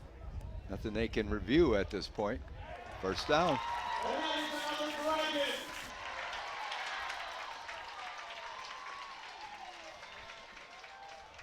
So they got the first down. They got into Augustana territory. They got to get into the end zone. Both teams, in fact, have all of their timeouts remaining. Medhog in the backfield next to Demetrius Carr. Carr back, pressured. Again, Houdini. Caught from behind. What speed that time by middle linebacker. Brandon Moore. Now the Dragon fans are saying, hey, if you're going to throw Sheldon Jones out of the way for celebrating, why not throw a flag on that guy? Yeah, you threw our guy out of the game too, didn't you? Yeah. And come on. I didn't think any of those are punishable offenses, to be honest. Certainly not that one either.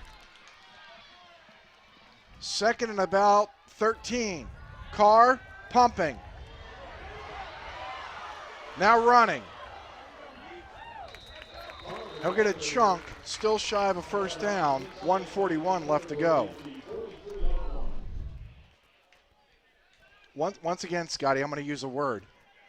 This is a backup. Yeah. He's not supposed to play like this, is he? Jackson Rinda, that time the outside linebacker, had a clear shot at Carr, but he knew it was right on the edge, and I'm sure it was awfully tempting, but he didn't. He held up, which was the right thing to do. But, well, yeah, I'm thinking Augie's going to talk about this and Bus going home like that was their backup. Ambrose first down. Securing the football as 3 Vikings are not just going after Ambrose, they're going after the football, including Stephen Miller. The chains move, 96 ticks left to play, 36-yard line. It doesn't get much better than this. No, and they won't panic. Don't worry. They've been down this script before, haven't they?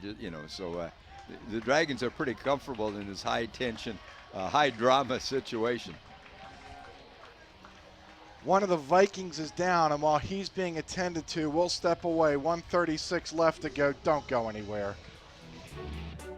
TV here, TV there. Yes, it's TV everywhere. In the car, in a tree. Midco makes it easy, see? Mid-Continent's TV everywhere. Take some of your favorite programming, well, everywhere on your mobile devices. TV everywhere on the moon? Not just yet, but maybe soon. Mid-Continent's TV everywhere. Free with your cable subscription. Click happiestdevices.com.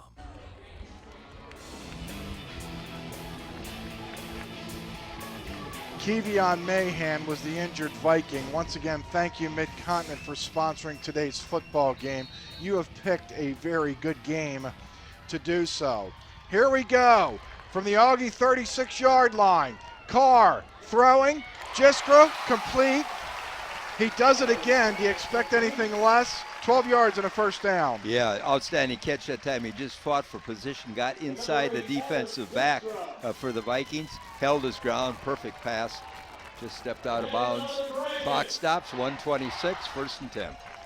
Doesn't have to be perfect for that guy to catch it. Empty backfield. Demetrius fumbles the snap, throws into the end zone. He's got Adam Jiskra. Touchdown, the Dragons take the lead. Man, how they can leave him wide open, I have no idea. Everybody knows how vital is this Dragon offense, and once again, wide open, great pass by Carr, and the Dragons regain the lead in this wacky affair here on a Saturday afternoon. Carr's 4th touchdown toss, that's a career high for him. His 3rd to Jiskra. This is an important extra point. 1:20 left to play. Augustana has all 3 of their timeouts, and they have a pretty good field goal kicker in Lucas Wainman, who's made 3. Chesvold will try to make this a 3-point game. Out of the hold of Garrett Shelley. How did Garrett Shelley get that down? He did. We take a break. 80 seconds left to go. The Dragons have the lead back. Mr. Goldman loved his family a lot, didn't he, Dad? He sure did.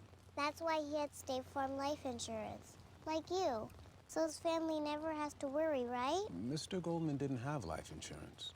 Why not? He's just a goldfish. Ignore him. Call State Farm agent David Eggers in Moorhead today so your family won't have to worry about whether you have life insurance.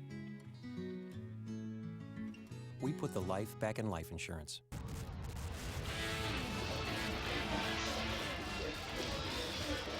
$35-32, the Dragons take the lead. Now you got to be careful. If you're Chesvold, you'd like to think you can get this thing out of the end zone. If you're Augustana, you know you got a couple brothers with the last name of Greenway that have speed. Yeah, also, you want to caution Dragon fans, a great comeback once again. and the lead has been restored at 35-32. But again, a very explosive Augustana team. They have what they feel is sufficient time, 1:20. They got all their timeouts left as well, Stephen. Chesvold's going to try to kick it out of the end zone. He can't. It's Justin Greenway, the very dangerous Greenway, coming out of the end zone, and he's going to get blasted.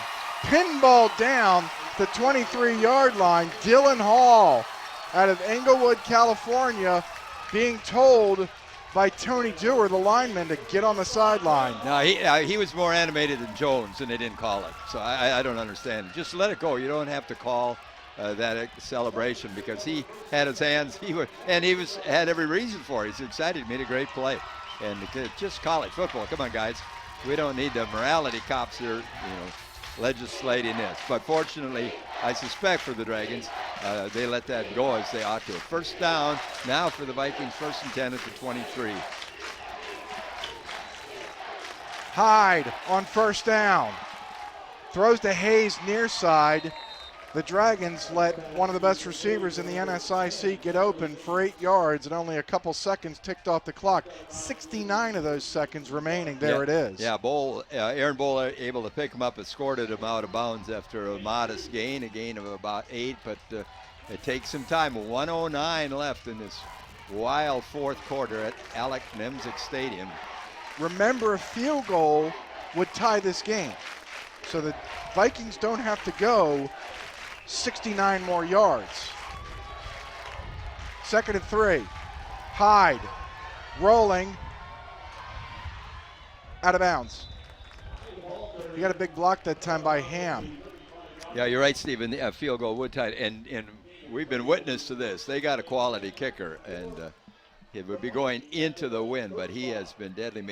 Began with a 39-yard field goal, and a 44-yard field goal, and also a 25-yard field goal. So he has demonstrated that he has the accuracy and the length. Now this could be a sizable kick. May not get to that point though. 1st and 10, 1:03 left. Hyde throws complete. Got another man. It's Jason Greenway. He'll finally get wrestled out of bounds right at the midfield stripe. 56 seconds left to go. Augustana might not be thinking field goal range.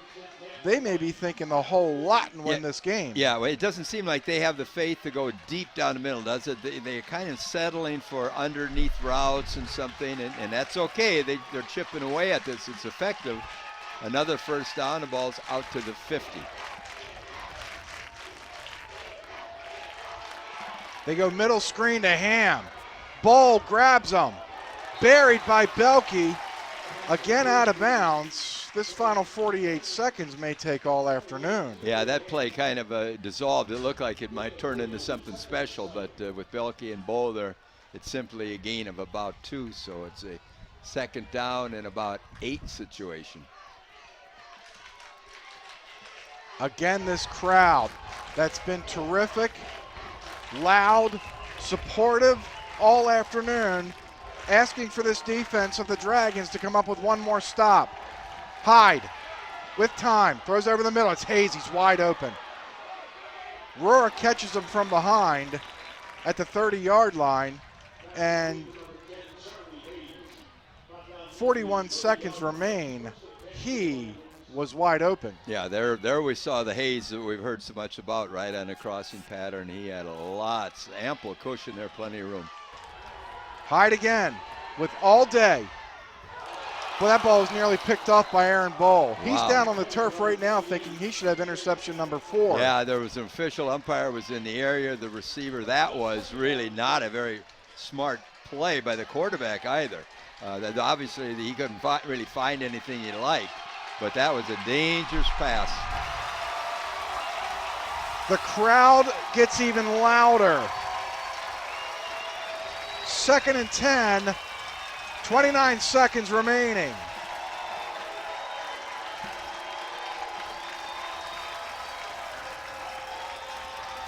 Hyde fires, intercepted. Michael Strand again, his 2nd today. Yeah, that was deflected. I'm not sure who got a hand on it. It was Strand who closed the deal, and with just 21 seconds left, it would appear the Dragons are headed for another victory and another crazy finish here. NSIC, heart-stopping football at its best. Let's watch it.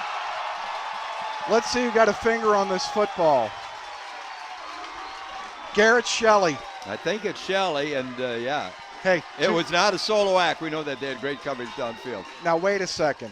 Hold on a second. Concordia St. Paul ran the ball into the line 3 times last week, and the Dragons called timeout and got a chance. Augustana has all 3 of their timeouts remaining. Hold the phone. Hold the phone. Medhog into the ball game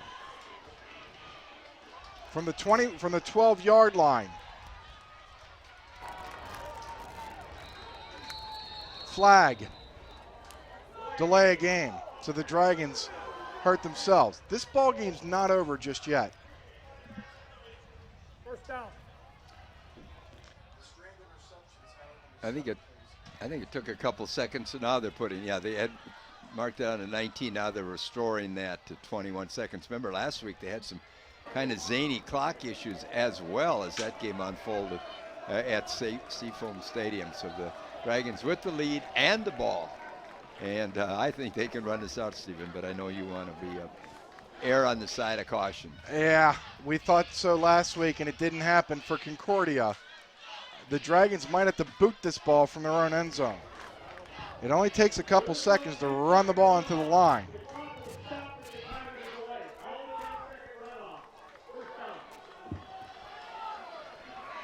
So here we go. 21 seconds remaining. Again, Augustana has all 3 of their timeouts remaining. Medhog. Okay, there's timeout number 1. We'll keep it right here. Steve DeStacio, Larry Scott. 4 seconds came off the clock. 17 seconds remaining. And if the Dragons were to hold on and win this football game, I'm going to give you a little Steve DeStacio stat of the game that I'm sure no one's even thought of yet. This could be 2 weeks in a row that the Dragons win the ball game on a tipped ball. Yeah, it sure could. And it might be the first time that the Dragons have beat a team, Steve, that now they're not nationally ranked, but they receive votes, okay? They're among others, like a lot of us in life, receiving votes. And so that would indicate, obviously one of the, the top ranked teams. I can't remember when that's happened. I don't think that that's something on the mind of these young men. They're just, certainly would be elated to beat a good football team. That's all they care about. But it has been kind of a magical year for the Dragons. Not only, Stephen, the fact that the Dragons are on the verge of going to 3-0, but how some of these games have unspooled. It's been some pretty fun stuff. Again, the last play took 4 seconds. Medhog fumbled the last time he had the football. Here he is again. He'll go down as he got popped by Brandon Moore. This will be timeout number 2. That took 5 seconds to run that play. So if the Dragons were to run another play, and we'll just say 4 or 5 seconds come off the clock, there would still be 7 seconds remaining, and it would be 4th down. So you would probably, there it is, there's your scoreboard right there. You probably got to kick this ball to a guy named Greenway. Yeah, we got another kind of priority, too, coming up on 3rd down, and we haven't mentioned ball security. That's kind of the buzzword, right? But in other words, you got to protect the ball. A turnover here could be fatal, and obviously Augustana would like nothing better than to somehow try and pry that ball loose so that, you're going to put the ball in the hands of people that you really trust. Don't get too exotic, maybe don't get too ambitious. It's okay if you go down, but you don't want to go down without the football. This is the second most prolific passing day in Dragon history. Jake Hodge set the record 2 years ago against Minnesota Duluth with 472 passing yards. Carr today, 25 of 29, 446 yards, and 4 touchdowns. It's 3rd and 11. You're right, first things first. They give it to Medhog. And finally, they blow the whistle. It took 5 more seconds. He's short of the first down. There's 7 seconds left to play, and now Augustana just exhausted its final timeout. Yeah, and he wouldn't go down, would he? So he actually erased a couple more seconds. So it's Steve, you can feel this question last week, and somebody say, well, we can't wait to get our starting quarterback back. Wait a minute. That'll be an interesting option for the Dragons down the road. We don't know when that will happen, but the hope was that Jake Hodge, the incumbent, would be able to play next week at Southwest State. Obviously depends on his ability to heal properly, but regardless, this relief performance, if you will, has been wonderful. Do you think, and I'm going back to the Metrodome in 2007, could Steve Lockway be thinking, take Demetrius Carr and run backwards all day long? And if you have to, take a safety. It's a 3-point game. They are bringing in Damon Gibson. I thought it was at least something to think about. Maybe with 2 seconds left, punt the ball, and that's it.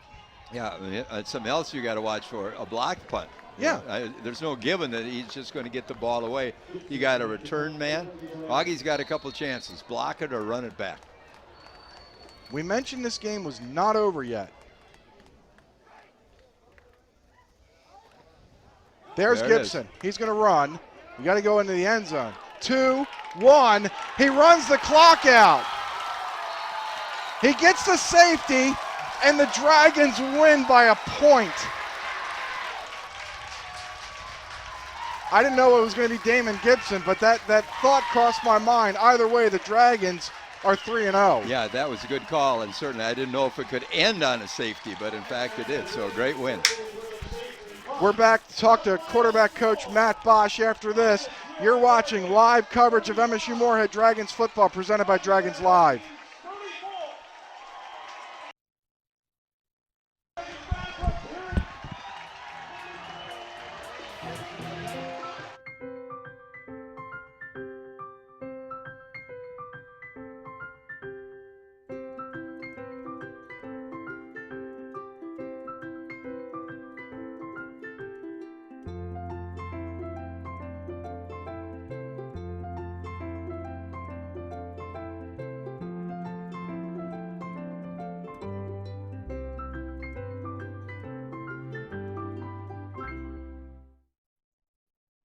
Here's to everyone who believes in competition and good sportsmanship, who knows it's not about the trophies or the medals, but rather the lessons learned.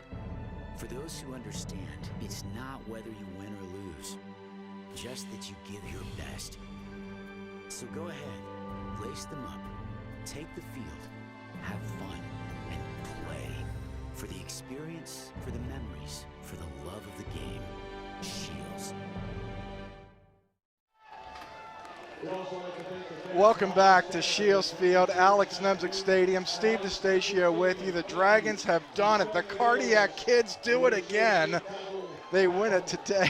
The final score of 35-34. This is Dragon assistant coach Matt Bosch up here in the booth with me. Congratulations. Does it get any better than this? Yeah, I hope so.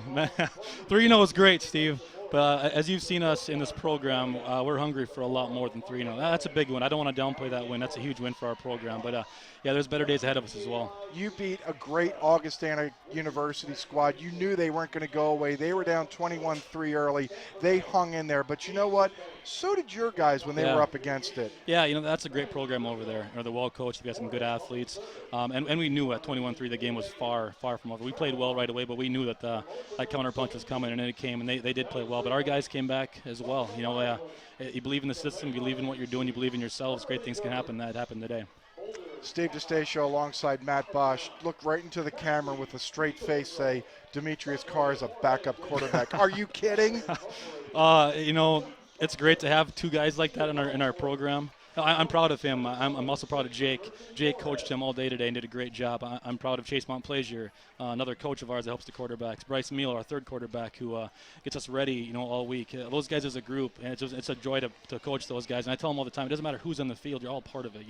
We put one piece of this puzzle on the field on Saturdays, but it takes all of us to get them there. And I'm proud of all of them. But yeah, today was a great day for Demetrius Carr, and it's a little bit of embarrassment of riches for us, but we'll take that. Have you seen his numbers today? It's just This is great TV. 25 of 29, 446 yards, 4 touchdowns. I believe it's the second most prolific passing day in Dragon history, behind the guy he's in for, Jake Koch. He was so cool today. He was so great. Yeah, we had a great week of practice. His deal has been up and down, kind of riding the roller coaster a little bit through the last couple of years. But he had a great week, and he kept working. And again, together as a group, they kept working, and they believe in themselves, and they believe in the process, believe in the program, believe in each other. And when that all happens together, Steve, you can have days like this and have a great quarterbacking effort like that. But, our offensive line kept them upright. They did a great job. Our receivers caught the ball. It takes all those guys together as a group to get it done, and they did it together today. And how about that defense today? Getting stops when they have to, getting turnovers when they have to. They've come so far. I'm so proud of those guys over there on that side of the ball. To step up like they did over and over again, get turnovers when it matters to finish a game, and it's a great day for us. 4 interceptions, including 2 by an 18-year-old. Yeah, that's incredible, isn't it? He's a good player. He's one of the best that we've had around here for a long, long time, and once he gets that confidence in place, he's going to be one of the best all time. That's what we've had in that defensive backfield. I'll get you out of here on this. What does this win mean for the program? It's not against the number 1 team in the country. It doesn't mean a conference championship, but you just took a big step forward by beating one of these old NCC schools. It's huge. I don't want to overplay it, but I don't want to downplay it either. It's for us to beat Augustana, a team we've never beat, coming into our home field to be 3-0. It's a huge step for our program. It's a tangible sign of how far we've come, Steve. And again, like I always do, thanks to you and Scotty. You've been there every step of the way, and we appreciate the support you've given us, the belief in us. From where we came from to where we are. You guys have been there every step of the way, encouraging, supporting us, and we really appreciate that. It's a 3-game winning streak, and with the 3-game winning streak to end last season, 6 in a row for the first time since 1981. Congratulations. Thank you, guys. Dragon assistant coach Matt Bosch, as we'll bring Larry Scott back in here. And this win, I thought that Matt Bosch just said, you're right, this doesn't make the program. It doesn't. It just is a big stride. It's one of those steps that you have to take if you're going to be a good program. Does it mean the Dragons have arrived? We'll see. But it's one of those steps you've got to beat one of the teams that's been consistently better than you. And Scotty, they haven't been consistently better than the Dragons. They had never lost to the Dragons up until today. Yeah, it's another one of those teams. The Dragons aren't terribly familiar with Augustana, but they were one of kind of the blue bloods of the South Division. We know that, and we talked early on. The victory over Winona was fun. The win over Concordia was kind of special because of how it unfolded. Not that the Dragons have really played so well, but today to come in, and as I mentioned to Matt Bosch when he was walking on, who's the guy that's going to tell Demetrius Carr, now you got to go to the bench? We talked earlier on, he is, in essence, in quote, coming into the day, the backup quarterback, 25 of 29. Man, he was sensational, and of course, Hodge will come back. What it does mean is the Dragons have 2 terrific quarterbacks, and certainly that can all be worked out, but high credits to Mr. Carr today, and also I thought the Dragon defense, I think they surrendered some stuff, but by and large, this fabled Augustana passing game, they didn't carve up the Dragons today. I'll get you out of here on this because we're going to try to make this a little slimmer so I can get downstairs and join the volleyball match that is probably starting right about now. I just asked Matt Bosch what this means for the program. You've been around the program for literally a half of a century.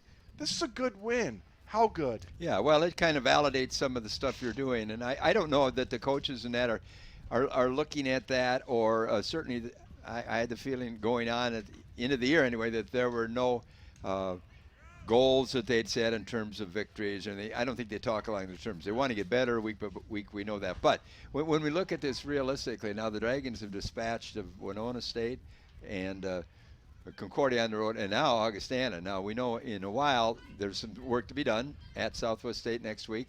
Then Minnesota Duluth comes to town. That's going to be a highly anticipated affair.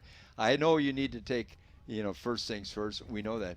But if I'm Southwest Minnesota State, I'm figuring out, this team coming to town, it's pretty doggone good.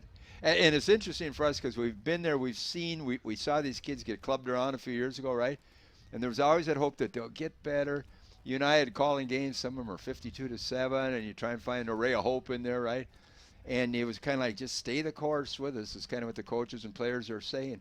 The good days will come, and maybe our ship has come in, but I don't know if we could dare ask them for any more drama this year, right? I mean, they've given us a whole lot already, no matter what happens the rest of the year. But we're certainly encouraged for them, proud of the achievements and that. And as you're getting way back to that original question, how to measure it, I don't know. Pretty significant victory. There's no doubt about that. And I think, do we dare think now the Dragons have maybe arrived? You have the feeling that the Dragons want to be a championship contender, and they're closing that gap pretty quick if they're not there yet. They didn't play well last week on the road, and they pulled out the miracle. Yep. Let's see how they respond next week. Oh, yeah, and again, now they're no surprise anymore. I'm not kidding you. All these coaches, the word gets out pretty quick. They're going to say, hey, this team is trouble. And so you can expect Southwest State to be aware of that. But, man, we expect the unexpected from this gang, and I tell you, just it's kind of like buckle up, for the ride, right? And it's going to be fun, and we're kind of lucky. We're the lucky ones, man. We get to sit, to watch this stuff, to witness this unfold. It's pretty fun stuff, and I don't remember. It's been a long time since we've been 3-0, and a lot of times we've looked at some of those other programs, Duluth, Mankato, to be honest, with a little jealousy, right? And I think it's the first time since '87, Steve, maybe, that the Dragons, when they beat Concordia and Kearney and maybe Northern State or whatever. But, there's more work to be done. But, again, boy, so far, so good, so very good. 4 interceptions for the Dragon defense. They gave up 2 safeties, 3 field goals. They were up against it after blowing a 21-3 lead, and they still find a way to win. They found a way last week in a different fashion, on a different tip ball. They found a way this week. Yes, and Augie, remember, stormed back in his football game, grabbed the lead, and that's the thing in the past that, you probably wouldn't have had a response for, because Augie's a very good football team. But the Dragons wouldn't go away. They came roaring right back as well. Good stuff. We will see you next week in Marshall. Larry Scott joining us. We will take a break. We will come back with your second half highlights, stats, upcoming schedule, and let's get you on commercial break with a peek inside Alex Nemzik as we get set to do some volleyball coming right up. You're watching live coverage. That was a quick peek of MSU Moorhead Dragons football. They're a winner today over Augustana University. TV here, TV there. Yes, it's TV everywhere. In the car, in a tree. Midco makes it easy, see? Mid-Continent's TV everywhere. Take some of your favorite programming, well, everywhere on your mobile devices. TV everywhere on the moon? Not just yet, but maybe soon. Mid-Continent's TV everywhere. Free with your cable subscription. Click happiestdevices.com.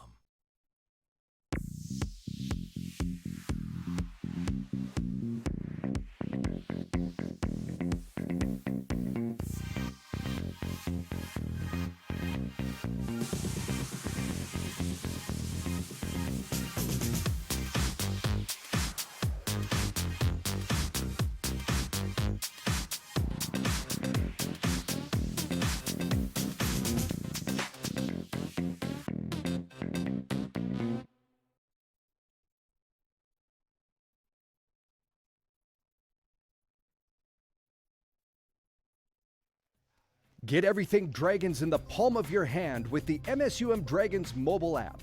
Available now for all your mobile devices. Get news, events, videos, tweets, and all the live coverage you crave simply and easily. Get the MSUM Dragons mobile app today or check out msumdragons.com/mobile app for more information.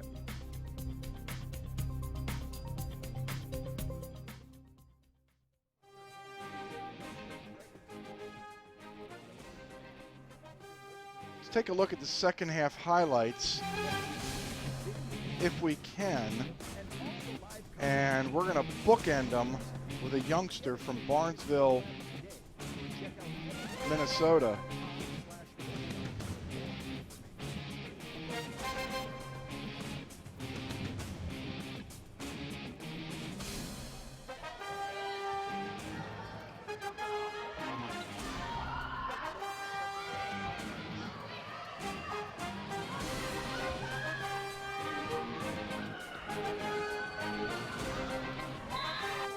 In the more than 60 years that WDAY has been broadcasting, we've been there with you, sharing your experiences, your community, and your home. Now, with WDAY's Extra, we're going beyond to bring you additional news, weather, sports, and other local events, live and in high definition.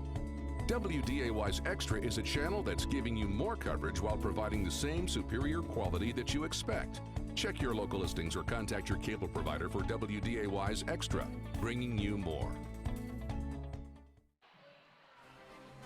There's Inside Alex Nemzikal. Will be down there for complete coverage of the Dragons against the University of Mary in just a moment. With the transition from football to volleyball, we don't have second half highlights. We can tell you that our Moorhead Public Service electrifying play of the game happened just moments ago, and Michael Strand made his second and maybe game-winning interception off a tip ball from Garrett Shelley in the deep in his own territory. That's our Moorhead Public Service electrifying play of the game, presented by MPS, who reminds you to make sure the refrigerator seals around the door are airtight. If not, replace them. For more energy-saving tips, log on to brightenergysolutions.com. Saving energy, saving money. Our Forum newsmaker of the game, we're going to go offense and defense. You got to include Demetrius Carr. 25 of 29 for 446 yards and 4 touchdowns, including the game winner to Adam Jiskra. Here is our Moorhead Public Service electrifying play of the game. Hyde throwing down the middle. Garrett Shelley with the tip drill for the second consecutive week. The Dragons do in their opponent on the tip drill. It was caught by Michael Strand. He's also our Forum newsmaker of the game with his 2 interceptions. He's been a terrific find for Steve Lockway out of Barnesville, Minnesota. He comes up with 2 interceptions, first to start the second half defensively for the Dragons, and then to end it, to win the ball game ultimately for the Dragons. Here it is one more time. Hyde looking, throwing, tipped. Michael Strand grabs the ball, goes down, secures the football. He's our Forum newsmaker of the game on the defensive end. Michael Strand, presented by the Forum of Fargo Moorhead. Call 241-5445 today to get the Forum of Fargo Moorhead delivered tomorrow. That's going to do it for football. We're going to take you inside Alex Nemzikal. I'll be down momentarily with complete play-by-play. It's a doubleheader day. The Dragon football team beats Augustana University for the first time ever, 35-34. Volleyball coming right up. You're watching live coverage of MSU Moorhead Dragon football and volleyball on WDAY's Extra. TV here.